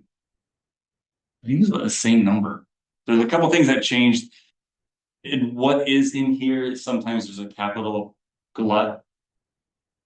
Finance considers anything over $5 grand capital. So sometimes operational counts as capital, but just play chips for one park when we brought them into Jed Park was almost $20,000, right? So if we're not doing that in 1 year, the budget will fluctuate a little bit on some of those big ticket items. So we try to program those on an every other year basis somewhere through the park system. And then maintain the park chips we have with fluff and everything else to keep them safe. There are regulations on compressibility, depth, and all that stuff. The shape of a chip, whoever knew, would be standardized by federal standard for safety. So yes, that's our parks operations without Big Rock. Next slide. And that's all general fund money. So that is the stuff, the same bucket of money that pays police, parks, admin, all comes out of the same pot of money. And yes, the bulk of that is revenues from taxes. So Big Rock itself, we put into its own fund item because it's a special revenue fund because it has its own revenue from rent. So we also do that so we can capture the rent and keep it in the fund. We try to programmatically stack away half of our rent so we can re-turf in the 10 to 12 year cycle. Our turf is 10 years old next year. It is in great shape. We do have a service contract with Field Turf is the trademark owner of that material. So we contract with them. There's a lot of stuff that goes into it. We have the GMAX test for concussions because we have special layers underneath. If we fail to maintain our status, then liability opens up. So we're working with them, but they repair seams that split for us. It's a little hard to see from here, but every color on this field is a cut in line. So you will be happy to hear our new fields are going to have as few cut in lines as possible because that's where the field rips. And that's where you pay for repairs. So we've talked about doing the minimum baseline outside kind of line work, and then we can spray in, everything is fairly temporary. You can spray in lines for seasonability. It just is going to help the turf last longer because that's what kills the turf is it just rips apart. So you learn as you go, and every color on there, if you go now look, you'll be like, oh, I can see it, like that's been repaired. Like, so yeah. But Big Rock costs us approximately $275, and we fund that with special revenues from rent and user fees. I didn't put the general fund number in there because whatever is left in the need just comes from general fund parks. And then we set aside about $70,000. The county levy that was passed last year, they shell out an amount of us that's specified by them, not us.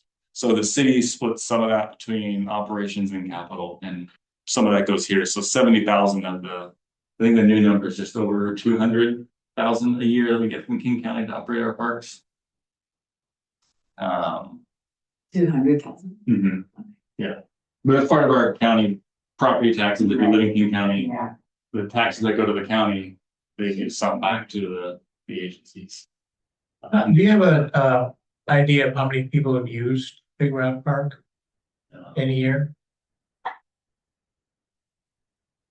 We do, so for renting the fields, there is a hierarchy and you do get favorable time if you're local at a significant percentage. So some of them will report their enrollment to us as well as what percentage of those kids are Duvall. What percentage are in the school district boundary and then other. So, I mean, we have enrollment numbers from each league. I don't know how many, we don't do the math on 10 games per team, Right. 20 teams, like, is it 100,000? Probably not, but it's gotta be pushing half of that, I would imagine, right? On just a visitor basis, no matter how many times you went, and we count you every time you go, not just going once kind of thing, or going 10 times with one person. So yeah, it's pretty crazy. We don't Yeah, factor in some of PhD. those special events too, so, you know, we have stargazing. And this year has been a quiet summer, but Yeah, last summer when we had the Northern Lights, I think we had over 300 people in the field. Friday, the 14th, Splash Day a year ago was 350 kids on that field. So we don't factor in those either in terms of kind of user count. But I guess part of the comment is that you're only putting in, say, $35,000 of city money for that park, right? I mean, I mean, if you took away the user fees, sure. So- Yeah, that's a very low amount for how many people yeah. I'll be using the park. I mean, that's Per person. really good bang for the buck. Yeah. Yeah, plus everybody that goes to the skate park or the, that. Yeah. Not even a factor. Yeah. And those usually mostly adults, young adults, they drive up instead of walk up, but yeah. I'll put a Interesting number. pitch in for this Friday. We'll have to figure out if we can have it due to weather conditions, but movie in the park is up at Big Rock this Friday too. What movie? Star Wars. Which one? We can get licensing rights for the old one, so the new one, Force Awakens. Oh, Yeah. 7. There you I'm on it. No. Never mind. Yeah. Yeah. Okay, next slide. So switching from the operational to the capital. So there's a lot of caveats in government financing. Parks capital, some of it is funded by grants because it's large. Anything new that is capacity related new is charged to the development community. So every home that comes in pays their park impact fee. They are paying into the system and their required level of service maintained for our system. So if we want to operate at a level of service B for trails and we're at a D, I can't pay for the delta, but if we need to expand 3 miles of trails, we will use that as the numerator to pass on capital growth fees in a sense to development. So the ball fields expansion, it's a significant expansion. It's new fields over and above what we have. It's adding to our level of service. That is development eligible expenditure. So we have a park fee we charge for every home and or new business. There's a different math for commercial versus residential, but every eligible dollar we can charge to that, we will. So we have a new fee, and that varies annually on its revenue because as a new home comes, a new fee comes. So if we have a lot of homes, like in 2025, you have a lot of fees, right? 1.5 million. Forecasting this year, development is down, right? General economy, things are slow, interest rates are high, things aren't moving, our revenue is low. So we can't build constantly because it does ebb and flow as far as our revenue is for capital. Question on development fees. So first off, this is a one-time fee, right? When you develop something. Who determines, is it the city council, whether you can raise that development fee or not?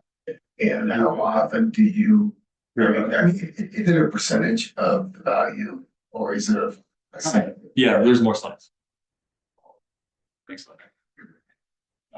That said, it's numerator and denominator. Like numerator is just the cost of the expansion for the growth of the system, and then the denominator is the amount of remaining units to be built out. So planning is involved as far as city capacity for housing.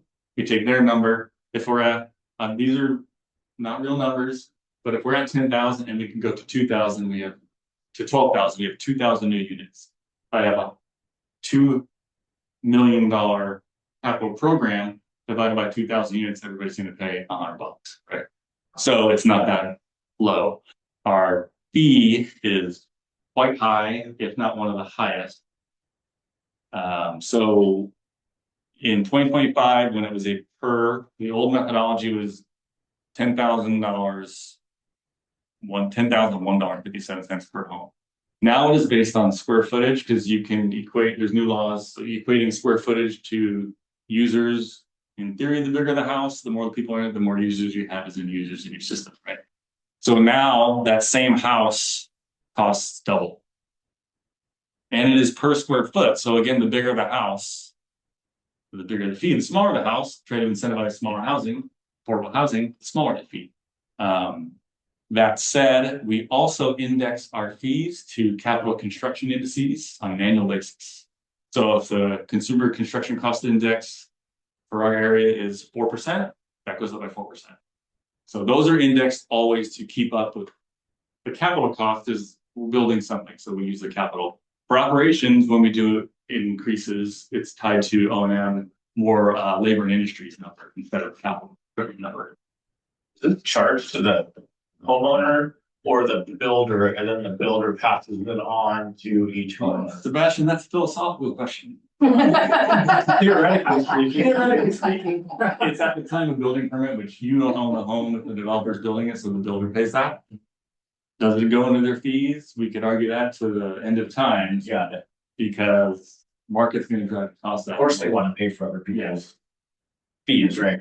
But yeah, that's how some of the capital funding is handled. So also for to understand the view of parks, this is a table. I'm sorry, it's small to read it. You can use it. It's in the packet. We do apply for any grant we can. Every one of these 21 projects likely had a grant we could have applied for if possible. We only won ones in green.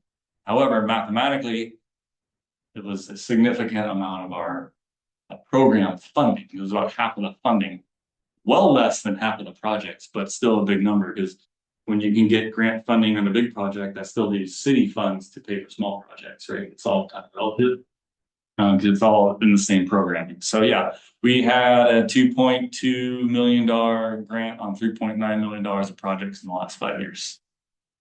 Some of these are what some people might consider projects, but this city's parks group handles facilities and other things. So when the depot had a pipe burst, we renovated the inside of the building to the tune of 90 grand, and we consider that parks. You give me, we got reimbursed by insurance, so it's not a grant, but it wasn't a cost to us in a sense. We paid a little bit. I think our deductible was 5% or something, but yeah. So that's kind of how we approach, and so you feel comfortable. Not only parks, but all the lines of business that we have: sewer, water, streets, parks, facilities, stormwater. A lot of groveling and handout attempts citywide. It is a lot of work too, because most of these grants aren't getting less. They're getting easier to apply for. They're getting harder, and we're honestly qualifying for less because they're bringing social equity and justice into it, which we don't qualify for at all. Right? We have a very high average household income. We have very low income. We have very low income services. Not that it's our fault, but that's just the status of our economy in the city. So those things are looked at by a lot of the grant bodies now. We also do not have a grant writer. So every grant that's applied for is being applied for by, in the parks environment, by an engineer who is, doing a great job with grant applications, but isn't trained in grant writing. Can we borrow? Can we what? Can we borrow grant? Can we just have somebody for part-time? Oh, back, very few cities that aren't, Bellevue, Kirkland, small cities just don't have the capacity to have a grant writer on staff. Well, and I won't say the analogy verbatim, but right, 2 horses, 1 rider. Yeah. If you have a grant writer, they're likely going to be writing the same grant for the same agency somewhere else out of the same bucket of money, right? There's not a whole heap, so everything everybody goes for, all the cities are usually competing against each other. So if we get a grant writer from Snoqualmie, probably writing for Snoqualmie also, so Yeah. it's kind of hard. I think our grant applications Yeah. are well done, but we don't have dedicated resources for grant. Right. They have to turn around and make you money Mhm. to do that. I mean, yes, if you're paying a grant writer for a city, they have to generate money, their own money too. Yeah, they kind of have to cover their own costs. Yeah.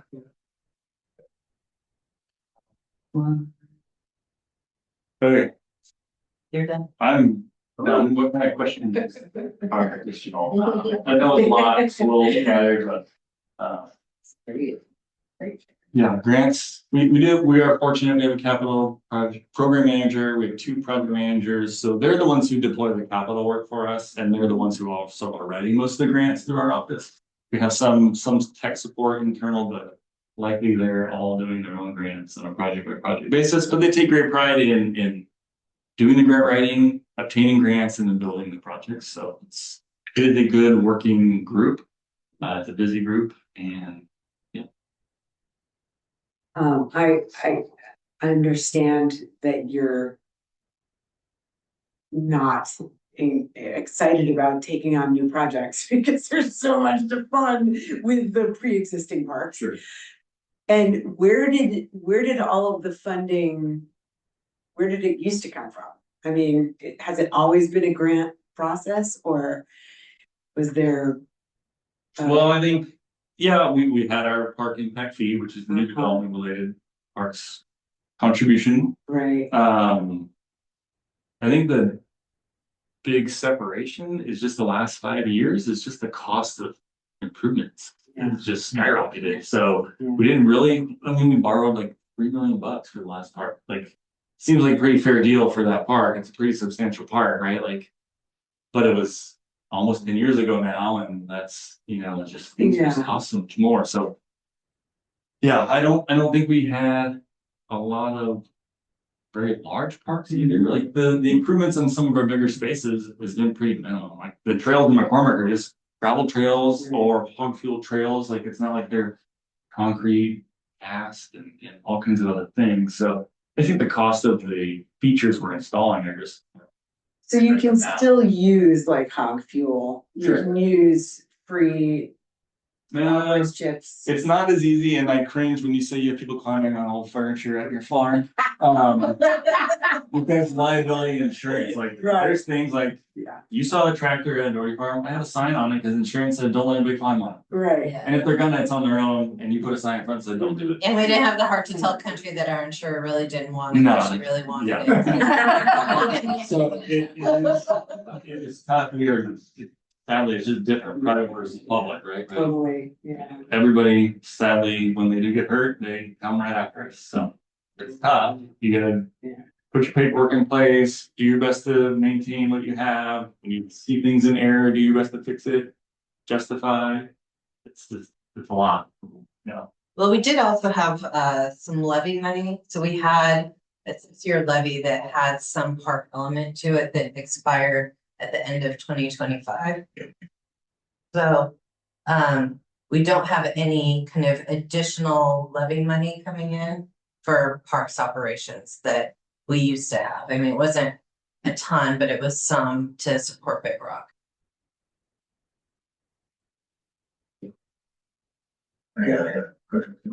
So when King County puts out a park levy, right? It's gonna collect money from everyone that lives in King County, and obviously some of those people live in cities and some live in unincorporated, King County components. And I saw on your agenda that the county's considering another parks levy potential. They did it last year. They did it last year. They did, okay. Well, we're starting this year. Okay, so that money now becomes available. Good, okay. So then, how does the city access those funds in or potential work that happens within the city limits, or do they not? Two ways. One is a direct appropriation, so they, by population, created a rubric and said, with the new parks levy, the cities will get this amount based on your population. I would posit that ours is not terribly fair because it didn't calculate the unincorporated area outside of Duvall that is supported by Duvall. They just use Duvall's population and gave us a number. So we get that passed through every year, and it's roughly 200. But it doesn't incorporate like north of us, unincorporated King County. They don't go anywhere else. Yeah. For a park, there's something close by, they come here. So that's one way. The other way is then they take a good portion of those new levy funds and they create grant pools from different kinds, right? So you use an amateur sports, aquatics, and then we all have to apply. So we have to apply to that grant pool for projects that are specifically designated by the county. The challenge that Duvall has is we do not meet the county's social justice indices. So we qualify for the project. We don't qualify high. We don't rank high when the county overlays their demographic and social justice requirements over Duvall. So we don't often get those funds at the rate of projects we think are eligible for. Sure. But at any time, the city could do its own park levy. Yeah. If it wanted to. We could. So we could, when we get to 90% design on Big Rock, say, okay, community, how quick do you want this? We could say, hey, McCormick Park, do you want this to be, a A-level asset, or do you want to keep it like it is? Do you want a new mountain bike park? How quick do you want it? Are you willing to do a levy? We can run our own levy for parks. And you could use that for matching funds against grants, right? I'm not gonna say you can't, but when you're gonna ask the community for money, you need to have a tangible asset at the end, right? We're gonna build a park, we're not gonna ask for a bit of the money and hopefully get it, we're gonna ask for the money to get it. So it's yes, but, so. And even if we were to obtain a levy, it's not like we're gonna not chase grants. So the numbers in the end, we can always adjust when it comes to the finality of that contract. And I just volunteer. I've done a lot of grant writing. Yeah. And if you need someone to write some, RCO grants for you. What did you sign today? What? What did you sign today? It was the FEMA thing. He needed one more signature. And before I do hand it off, and any other questions, the 72740 number, that is an annual actually operational cost for parks outside of Big Rock. Sorry, I think I said a 2 year, but that's still 1 year. So is there an appetite for a local levy? Parks? I remember the percentage passing last time, but it passed and I didn't hear much about it. I wasn't working here at the time. But... So I track every ballot season, so I will update it at the end of August. So I look at the passage rates through mainly Western Washington, though for parks, I look at Eastern Washington too. Of the two big levy types that people ask for right now, or cities ask for right now, are either parks, police, or parks and police. Because those are the two things that can't be funded other ways. You can't use them you can't use RE, you can't use, utility taxes. And so they're the biggest draws on any city's general fund. It's either police or parks operations. So I track every ballot initiative for police and its pass-fail rate, and every ballot initiative for parks. Parks has a much higher passage rate because ultimately you get this thing at the end that people can touch, see, feel, right? Just asking for police money to either continue police operations, like it's not something that's easily tangible, and people, I think most residents, and I'm a resident of Duvall, expect cities to be able to manage their budget to have core police services. So They don't, the police levies have a really low passage rate, but Parks has a pretty high passage rate. But you have to be able to tell the community what the thing is that they're gonna get for it. You have to make your case. So I just a question on what this group, how we, can be the most helpful. So if the group decides that, maybe this is the time that we should put together, a levy, maybe once you get past your 60% design, then we would put a motion out, vote on it, and then that motion would go to the council, and then the council could go up or down on whatever we suggest. Yeah, you would, so the way it would work is you would make a recommendation to council. There'd probably be tricky because elections are pretty legally Well, complex. yeah, so this group can do a lot of advocacy work up to the point where city council decides to go out for a levy, and that resolution to go out for a levy is passed by council. Up to that point, there's a lot of flexibility. Once you get to the point where you've noticed the county that you will go out for a levy, the advocacy rule has to change. But you have a good amount of flexibility up until that point. You would create a yes committee, a no committee, all the stuff that you all see on ballots when they come together. And we would help with open houses and open that. All right, well, hopefully this next step will be quick. I'm gonna change seats with Steve because I didn't bring my glasses. I need to look at the clerks. It's great. They're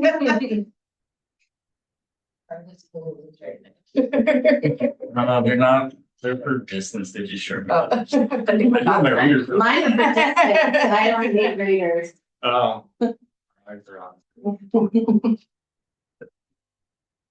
Okay, so what I did here was create a survey, a draft survey, and I'm hoping tonight to get your feedback of asking the community for some feedback on Duvall Park to give to King County.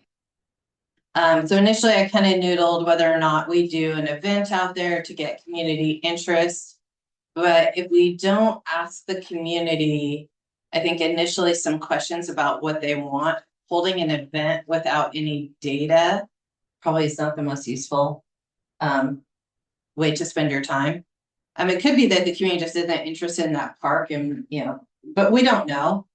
So I created a couple survey questions, and once we get it finalized, hoping to launch a survey out to the community in the next few weeks. So next slide. As part of that, I would, we'll do some background information from them showing on the survey to show some maps of the encroached areas. So the first is a general question. What type of general low impact amenities would you most like to see in Duvall Park? And so I've listed with an open text box at the end. This is kind of the first question, just generally, what would the community like to see? And then it gets a little more specific from there. Do you want us to give you Town Garden? Yeah, maybe what I'll do is walk through the whole survey and then we'll go back to the front. Next slide. So next question, in balancing environmental constraints of the area, and again, we'll show a picture of the encroached areas. Would you be interested in investments that offered the following? And so I have nature trails, elevated boardwalk viewing platforms, educational features, signage, and then another open text field. Next slide. Question 2 is where I say, so for passive recreational activities, what would you most enjoy? And these are the ones I came up with based on how we perceive the encroached area, not necessarily how the county perceives the encroached area. These are the things that we think an environmental expert, based on our experience with an area out here. We work with our wetland encroached areas all the time. So we do have some expertise. So disc golf, planned amenities for bird watching, or bird watching stations. If you've gone to Barrymore, they've done quite a bit of investment into bird watching, wildlife photography areas, interpretive art, reflective seating areas, natural play areas, so logs, stumps, boulders, because there's no play structures at all down there. Habitat themed play like animal tracks. So I don't know if any of you have hiked the swamp trail on Tiger Mountain, but they have kind of interactive animal exhibits there, like bird listening posts. Next slide. And then let's see what else I come up with. Pollinator garden, native plant demonstration area, geocaching, and then other those. So that list is the list of things that after doing some research, I came up with of things that we think could be put in there and would pass environmental permitting hypothetically. Next slide. I think next I asked for an ADA question. And then there might be one more question. Oh, so gathering spots, benches, small picnic area. Their position is that they won't install a pavilion or anything like that, but it doesn't mean they couldn't try to come up with like some picnic areas that could be integrated into the wetlands. Excellent. That might be it. So go back to the front. So this is where I'm looking for feedback on, am I missing anything? Questions asked differently, different questions asked. Oh, Missy.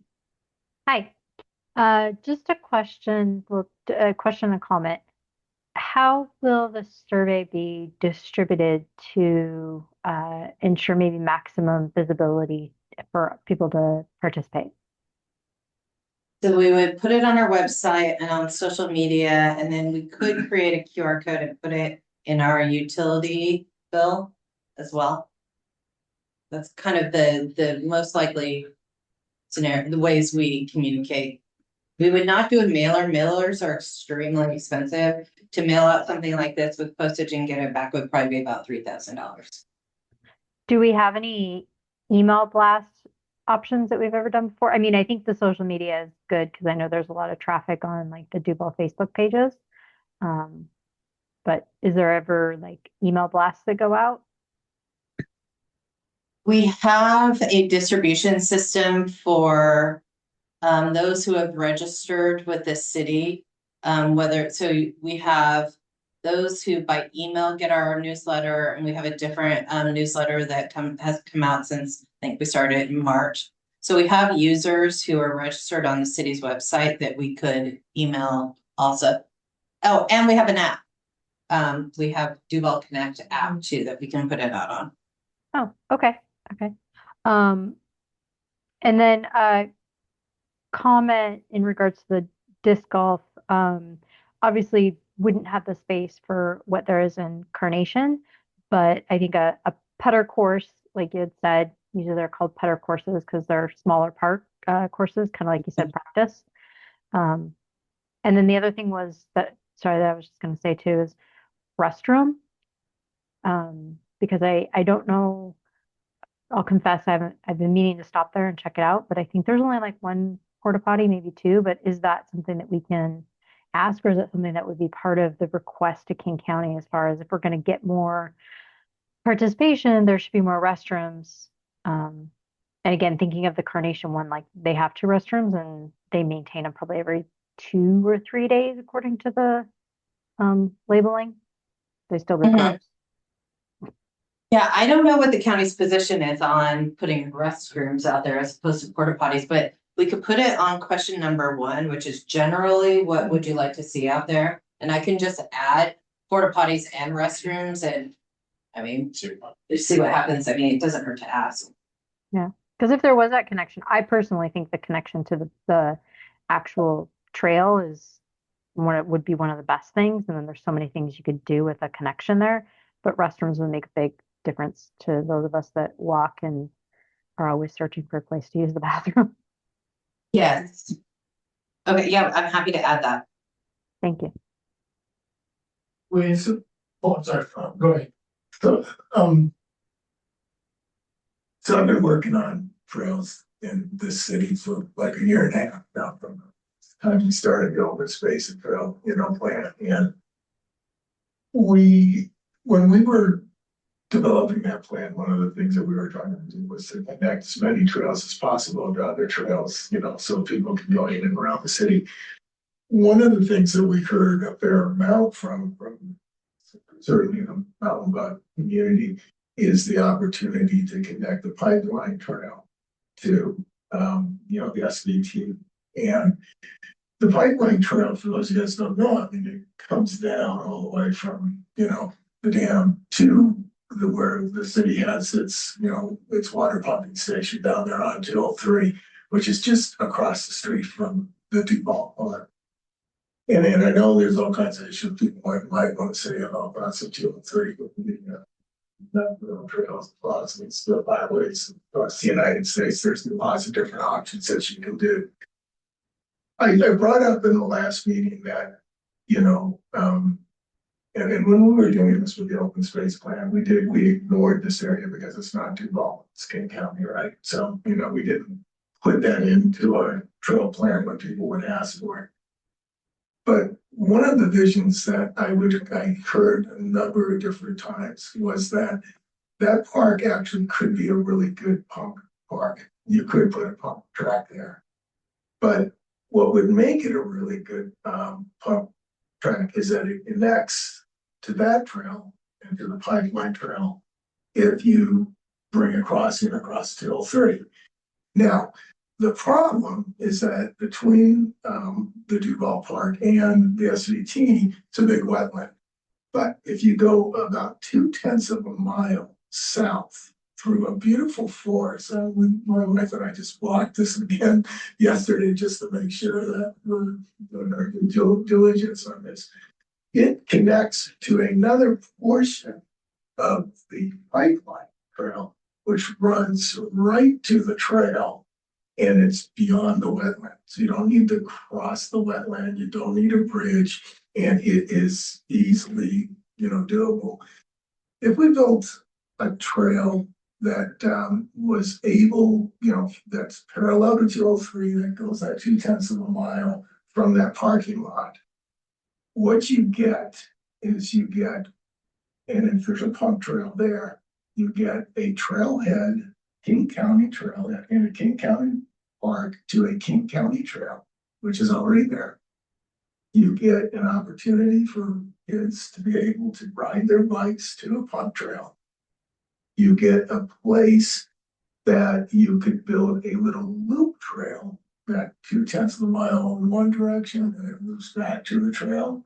And one would be for bikes, one would be for pedestrians, which gives you a destination. If you started walking on the trail at McCormick Park, you go, 2 miles down the trail, you do a nice little loop, you're right there, you come back and, you got a nice spot. Another potential is you could split it in half and you can make half of it a dog park and you can make half of it, a pump track. And with the number of people who, walk their dogs in this community that don't necessarily want to start in town and walk their dogs because there's a lot of dogs walking at that portion of the trail that they don't want to do. You got another trailhead for them to do it. And not only could they walk their dog on the trail, maybe that connection, they could also walk it on the bike. And so I don't know how you could put some of those ideas in there, but you could, things about a pump track. Yeah, pump track to this list for sure. And a connection maybe to the pipeline trail. Yeah, we can go, I think back in number 1, I asked about the connection to Snoqualmie Valley Trail.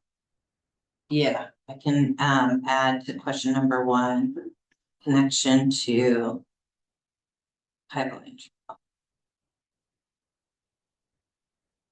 And Mike, you don't mean about connecting it at the roundabout. It's somewhere between SPU's water facility in the roundabout, right? Not, Oh, yeah, no, that's their facility. The road comes right behind their facility. No, not at the roundabout. If you, between the roundabout and the Duvall Park, the pipeline comes. pipeline itself. Yeah. Okay. Yeah, so and there's another little portion of the pipeline trail, essentially. It's a new drivable road that goes right to the SVT. Yeah. So would it be asking the public if they would like more paths or something in a general statement to, Well, I would say, you know, I mean, put one bullet point, Address connect what you're saying. SVT, put another bullet point, connect SVT to pipeline. Make people, would they know that? you have that map. Yeah, because I don't know that. Listen, for you guys don't know, take it and check it out. It's well, it'll take you 15 minutes to do that. Suggestion on the questions, I think this one is a bullet. You can only choose one option kind of question. Oh, no, well, I'll program it so you can choose all of them. Yeah. I think maybe just thinking the access to the other trails and access to the Snoqualmie Valley Trail, that's kind of a separate question. Then what do you want at the park? Oh, yeah, we Those are can, not like kind of like either or, like they can both be done. Yeah. So keeping it a separate question would be. for trail better. system, like are you interested in expansion of trail Right. system and then list the ways that, Yes. yeah. So making access connectivity is a separate question than the features at the park. Okay. When would you distribute this survey? If I can get all of your ideas tonight, I have to talk to our communications manager. I don't know what we have planned coming up, but I'm thinking next week or two. Could it be the farmer's market? Could be one place? Yeah, we can create a Have a booth or something? pamphlet. So the cities, so we don't come to the farmer's market every week. The farmer's market gives us a couple times, and it's this week, it's Thursday. So I don't know that I would have time to turn around by then. But we can give it to farmer's market to just have there for people to pick up. So we couldn't have a booth ourselves at farmer's market. We do have booths at the farmer's market. They tell us in March what days we have at the farmer's market. And so we had 2 this year. We had one in July and one in August, and the August one is Thursday. Although I think, well, hang on, I think we have one more in September. Cause Meg was gonna. There's a booth space in September for stormwater, but we can hijack that one. Sure. So we could create something at the farmer's market too. Yeah. In September. One more question, I think I was just looking around it. You can ask the park identity and it's like, what do you want this park to be kind of as an input from the community? It can go ahead with the same features listed here, but like, do you want this to be kind of more like a nature preserve wetland kind of view park, or do you want more of like a Planned park with amenities. yeah? So what do they want? Take an open question. Yeah. Mhm. It could be an educational thing for the kids, kind of like about wetlands, different like bird. Sort of bird watching stuff, or it could be sort of more of a other facilities. Okay. Any other feedback on the survey? I'm not sure which question it is on here, but I think it's important to call out that a lot of the suggestions are intergenerational, and I think I'd use that word in there.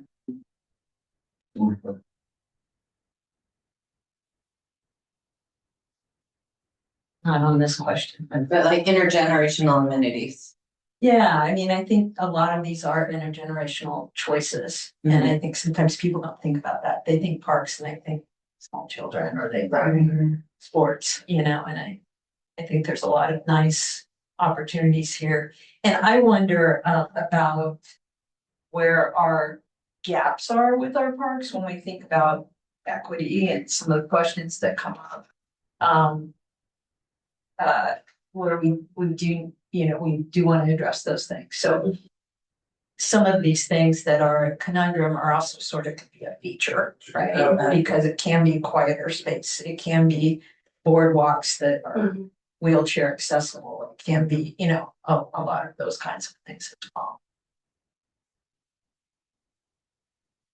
I think too, when accessibility first came out, it was all about people in wheelchairs or people with disabilities. And then, ramps going up steps, and all of a sudden, a mother with a stroller found it easy to go up the ramp instead of the steps. And then the person who had a temporary disability found out that that was easy. And so you can spread it out quite a bit. I mean, little kids going up a ramp and holding your hands instead of going up steps.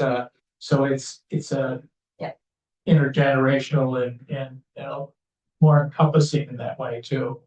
People understand it. I think this is great. Oh, good. I think it's a wonderful questionnaire.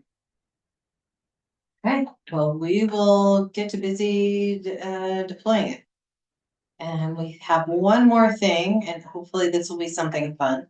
So we talked at the last meeting about something small to do to bring some attention to Little Big Rock Park, and then also think about some recommendations we want to make for just creating more usability around this park. So I went out and took some pictures. This is the park.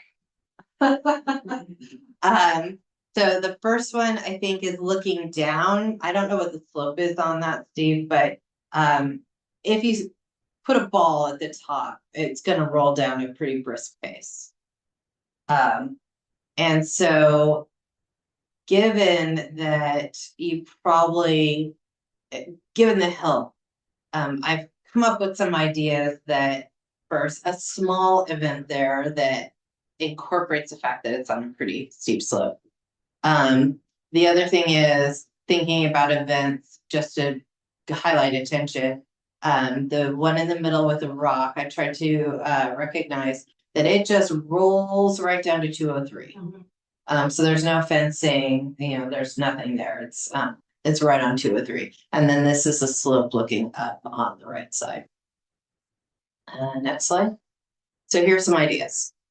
I love planning events. So this is the fun stuff.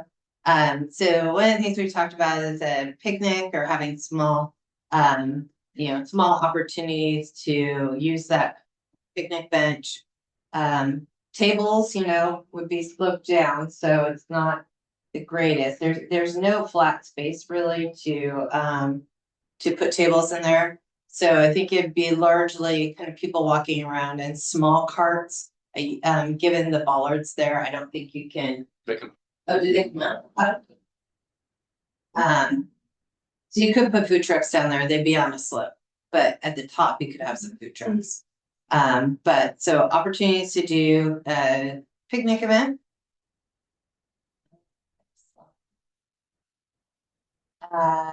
Mini paint party. So one thing I did, two falls ago, I went and took a picture out in the sunflower fields of the lemonade stand. And we had a paint and sip. Well, we didn't have the sip part. It wasn't one, it was a staff event. So we had a paint part where I took a picture and they created a paint, thing like this of a picture that we took. So we could have a Sequoia themed community paint theme out there, which is fairly affordable. I mean, we would have people sign up and, it'd be like, 40 slots, but we have the money in the budget this year to do something like that. So you could do a fall themed Sequoia community paint event out there. It'd be a couple $1,000s, but the Cultural Commission has some money left that we probably use for that purpose. Next slide. Light exercise that would have to accommodate the slope, but something like Tai Chi could be deployed out there without hopefully too much injury, but nothing terribly active on that slope. Next slide. So we could decorate with ball. and have the entrance to Duvall have some community decorating. I think that'd be really cute. Yeah. Yeah. Great idea. And next slide, I think I came up with one more, which was like bike repair lessons. Some have those stands where they teach you how to use the bike repair stamp. I don't think you could do that in Slope, but you could do some. And the city of Seattle this summer did a whole bike repair series in some of their parks that was pretty well attended. And we have a big biking community here. So that's something else that we could probably do. There's that slope, it's a lot of space. It's just, sharp slope. Next slide. And so then just thinking about ongoing future work, getting an arborist to study the removal of the pavement and kind of figure out what we do to protect those sequoias, fencing, looking at low barrier, environmentally friendly, visually friendly, because it's right on 203. And then moving the barriers or restriping the top part of it for parking. Where potentially we could, have more cafe seating and economic development opportunities by having food trucks out there. Because there's space for it along the side if we think about that park a little different. So thoughts on kind of something I could program quickly to get folks out there and think about our park, Mayor, any of these kind of tickling your fancy at all? I mean, I would say any of them, though. Try not to laugh. I didn't think about the slope like Tai Chi. I don't want to make it like extreme Tai Chi. Long term, it was interesting because I drove by then thinking about some kind of barrier, and I kind of forgot where the Duvall sign is placed, so that might be tricky to figure out something in the future there. My main thing long term is we had that one arborist in 2017 when I served on the tree committee as a resident, and they were like, you need to rip all the concrete up and mulch it. And then another arborist is like, well, don't do that because that might shock the trees. And so just like figuring out, long term, because they're huge. So I mean, I don't know, that is my long-term passion, just to keep those trees as safe as possible, and hopefully they live a really long time. I love the food truck idea.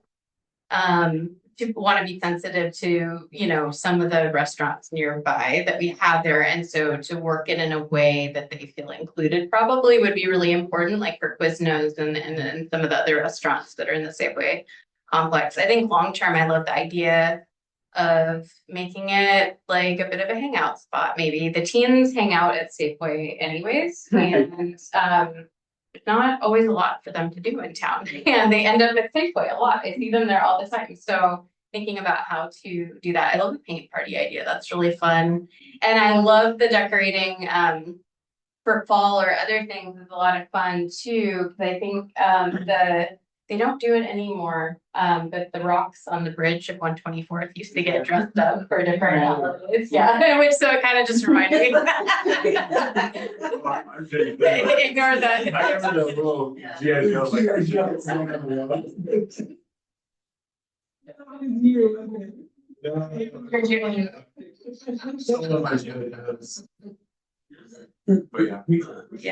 I love that. I think that is perfect because we're an ag valley and just playing up, September, October in this valley is a great idea. And that's a really lovely place to be able to see it and be eye-catching, and it's great. Well, I like the idea of like the fall, but that can go into all the seasons too, right? So that it's Pilot the fall, see how it works. yeah, there's got a winter theme and Just keep going with it. The flood theme. Yeah. I think the couple of lights over there with the theme will get the right now it's like unless you know this is a park, you just pass by it and you won't know it. So I think that could be one kind of some lighting on it. Like cafe lighting, or do you mean like more permanent? It's more permanent, so like this throws up on the trees kind of from the bottom, and that could change with the season. In the fall we can get orangish, and then kind of something more in that could go with.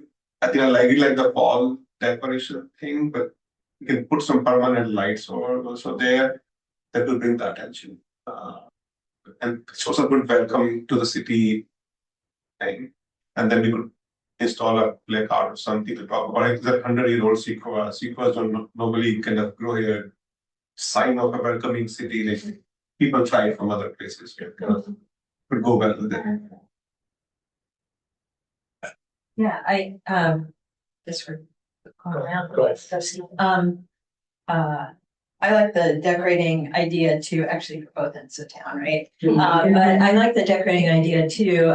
But I also like the painting or photography idea because of the way it kind of sits back there. It kind of does lend itself to that kind of thing. And I wonder about partners so that it could be almost like the art could then be displayed, you know, in different places, whether in the coffee houses or different spots, but it could be different ages, you know, you can have. So looking up at those trees, but also. Use all the different filters or whatever, you know what I mean? Be creative. Their phones and stuff. Steve, do you have a question? Yeah, I went up there a while ago. There was actually somebody at the picnic table there. It's a hard park to see from many directions. Because you're almost on top of it when you're driving in. Then it's there if you look to the right, but like I said before, then you're gonna pay attention to turning a Safeway there. And from Safeway, it's hard to see too. But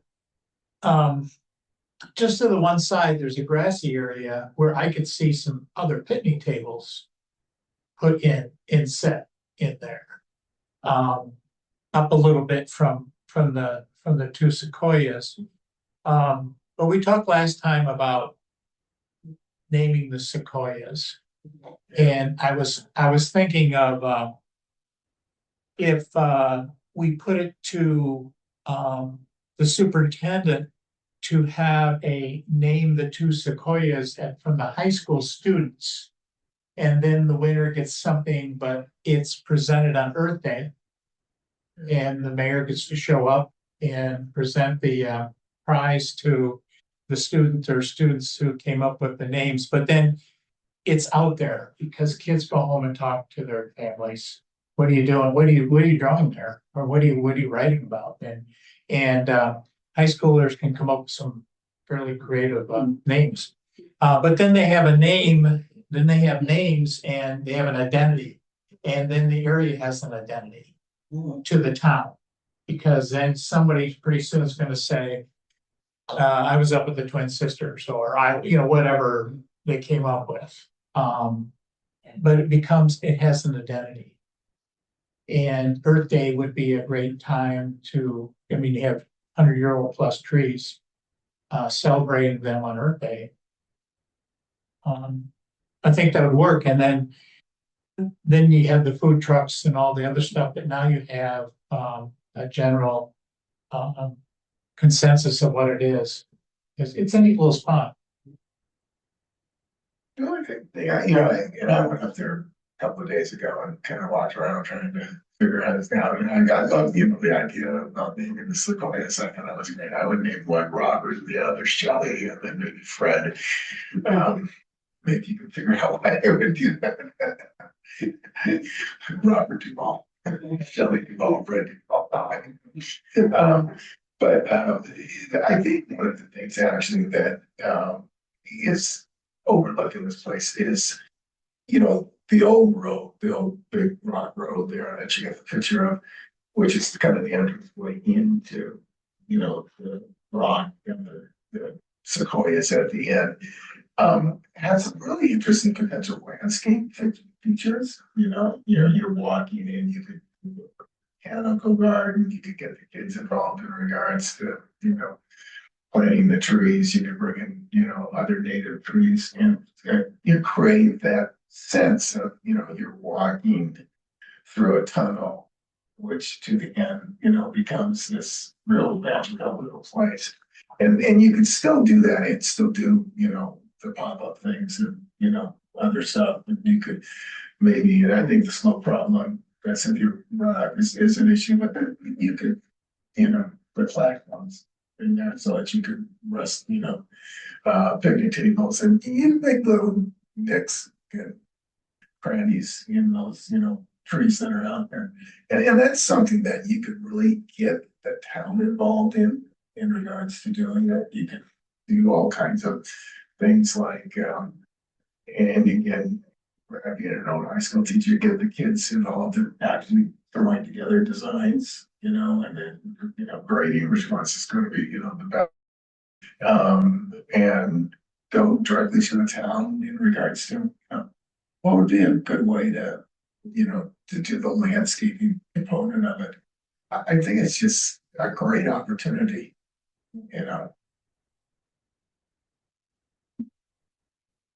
Okay, so I think what I heard initially was fall decorating. We can get like a cider truck or a chocolate truck and there's somebody who does pastries, so kind of test out getting people down there, do that together, maybe. Naming which high school? Better than elementary. See, I would have gone the reverse, but yeah, I like high school. We already looked up. You'll appoint a teacher, they will self-vet, they will bring you peach Yeah. related Right. options. Well, I think since, was it just elementary or younger that did the? No. Just elementary. So Yeah. I see if the older Yeah, kids, get the older maybe kids they get to left out sometimes. Yeah, and then, so that would be kind of a way to start creating identity around it and then we can plan. One thing I would think as we continue kind of evolving these conversations, this would be ripe for one of those projects from this commission. Because we don't really have any plans for this space, so some of those smaller projects, whether it's for Eagle Scouts, but having this group kind of think about what to do with this park, I think would be great. But I think I hear a kind of general idea about how to get started, maybe. Just a practical question, given the slope and for the future, like what kind of park uses we are looking from this one? The young kids will not be kind of like the ball can go on the highway, we will not be using it for that. There's not much space to sort of do like public gatherings. It's more of like a kind of small jewel to sort of welcome town kind of thing or maybe ceremony. So should we just maybe when we do this, whatever first thing, it could like kick off that theme for this park. Like what do we want it to be? This could be every time a season changes, we'll have a small welcoming season, small decoration kind of thing. Even for high schoolers, so just asking them to name it. You can say they're going to put a placard about this space, but they can give a whole paragraph. And it could be a story, it could be something that could make it more exciting for the high schoolers, but just the name of it. And then whoever gets selected, their name also will go like this was authored by ABC student. Designed. Yeah, and I love the idea of the vibe of the farmer's market when they have vendors, when you walk down to Taylor's Landing, but having that on the other end of town every now and again. And it would probably attract mostly the older kids. I'm sure still some families would come down, but that might be a little more of the target, but. Setting the theme of the target, I think when this would be a good idea. So that when we kick off, we know who we are targeting versus a general park. It's too small, sort of like go for a park. So. It's one of the things, it kind of piggybacking on what Mike said with the landscaping, maybe some approved landscaping, Steve, through you, like this is what we would want to plant, and then a person could purchase that and it would be donated by, and a sign would be put up. Yeah. So now you have more buy-in in the community, like, put another pine tree and it's donated by so-and-so. Then you can control the landscaping. There's a nursery across the street. I like your faith in my design abilities, but I'm what you call a hard engineer, so ground and down, nothing else. But that said, I'm sorry, I put your name on there. We'll get it done. I'm sorry I brought your name up. Maybe or. It's all, I think it's green energy. I've heard a lot of things, and from what I can tell you of the space, like I think kind of Mike's point of maybe some shaping can be done, obviously working away from the sequoias but trying to make it some kind of, like I said, drawing energy and that would be something we just try to find a small consultant for, or even a student in architecture at UW or whatever local, space. The OTEC has, a program that might be interested in this. Yeah, there's always Yeah, something to like, consider. yeah, we have a canvas, tell us what you would do. I, yeah. Okay. I have somebody else else. dreams. I don't really bring them forward, but like we're doing this stuff here, but like you gotta get rid of the invasive species, and then oh by the way, we're putting a car charging station, so I can't tear up the front because they're gonna tear up the front. Like everything kind of gets delayed because garden work we're doing. Yeah, I've already given Steve a garden project for this year. I plant things, I paint colors, I don't pick anything. I've learned in 30 years of marriage that that's just not my skill. I'm good at doing it, not picking it. The Duvall also a tree city. Aren't they a Yeah. tree Yes, city? we are a tree Yeah, city. so maybe leaning into that. I mean, look at how the March of the Vegetables has just like taken off. One of the coolest Duvalli-ish Yeah. Duval things Yeah. ever. And I wonder, 6 months apart, if there could be a March of the Trees or something The like March of that. the Sequoias. Yeah, something, right? Like people so can just dress cute. up as trees. my God. Maybe a little warmer, so not March, right? But for the rainy season, I don't know. No, bring them up But, to March. yeah. The bunches. Yeah. But an October thing, a fall thing. But, some of that that's just such a Duval thing. That's it, trees. Energy from, yeah. Be great. Okay, well, I will come up with a concept and give you all credit for it. And then same thing with the survey, it'll come from the Parks Advisory Commission with all of your names on it, if that's okay with you, just to see who the commission is and. Before we go, is there anything that you would like us all to bring to the next meeting? So I heard kind of same presentation, but with all the open space options we have. Also, I think we have a lot of HOA managed parks in the city. Do we have some inventory? Do we have what? Some inventory of those, like how many other parks? I believe so. That would be a good idea for, like, these are the city managed park, but there are more parks. And showing them somewhere in the, I know even my community has 3, but I was like, for the city park, like, I don't know that one. But that's a good thing to know, and they're usually open. I don't think HOAs close those parks, like, they're pretty open to everybody. Yeah, they're very, they don't say much. Yeah, or we can have some sort of, memorandum with the park committee, sort of asking all the HOAs, we will list your park here, kind of thing, so to make it more open. Getting an inventory of other parks which are not managed by city was one of the asks. I think then I had an old ask of like, what are the open complaints or concerns from people in each of the park? If you can review that once you have some sort of list of that. That gives us some idea what are people concerned about requesting or complaining or.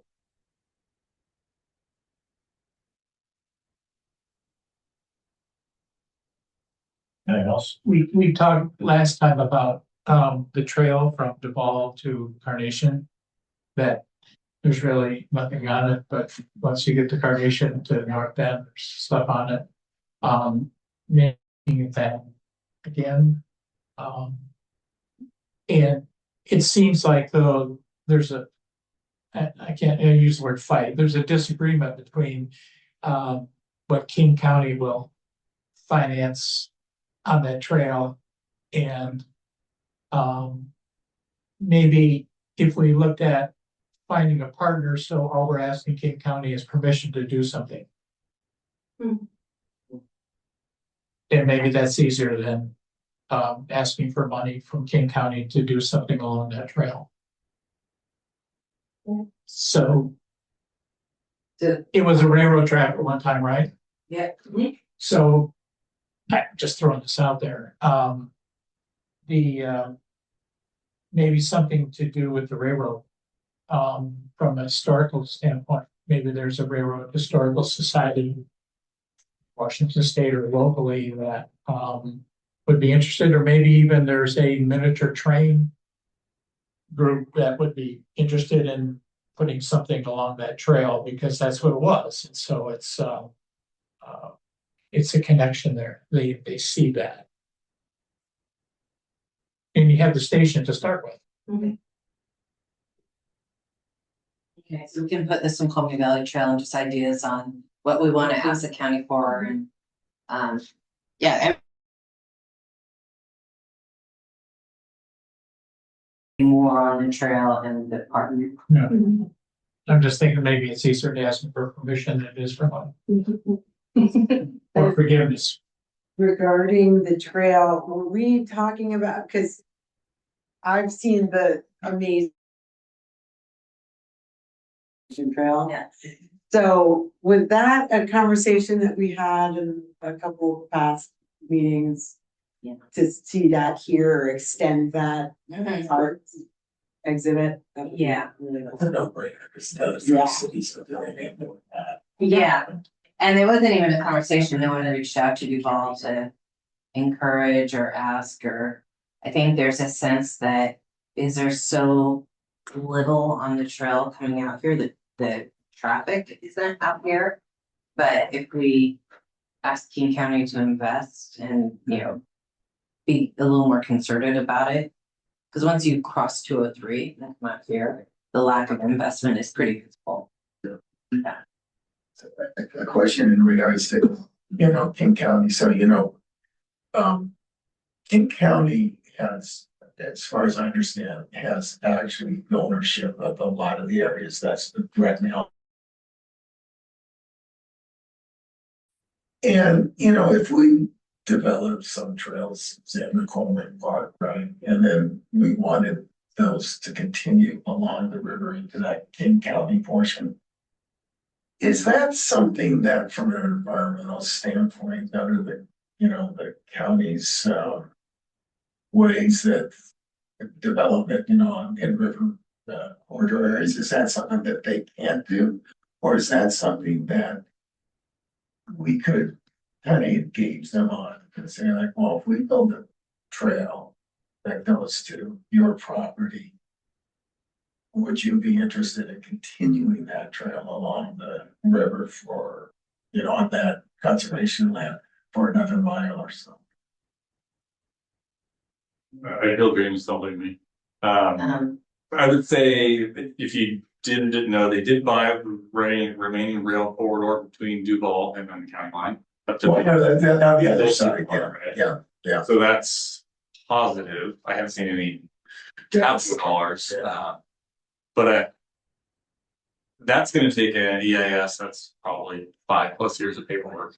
Yeah, I don't know how long paperwork would take on permitting further below, or something didn't already exist, right? Because the beauty of the trail corridor is you have rail, and there was something built, just a big lift to permit anything in the floodway.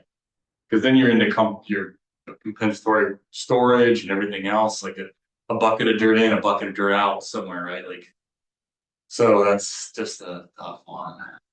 good to know. Like I said, I feel dreams. So. Yeah, getting your county permitting on anything in the flood zone is. Well, I think these are part of the city's irritation too, when they went out with a new levy, right? They didn't ask for any levy related capital items out in this region. Yeah. They just did stuff everywhere else, and it could have been part of the package. I don't know that the trail itself is. They do have some discretionary funds to do some of the other things that lay around. So, yeah, those things would be nice. We did ask when they were going through the parks levy, like of your investments, which are the ones that you have this. This is what we. Nice. Thank you. Thank you for making Mary more nice. I mean, Yeah, we like Mary, so thank you. Not too long.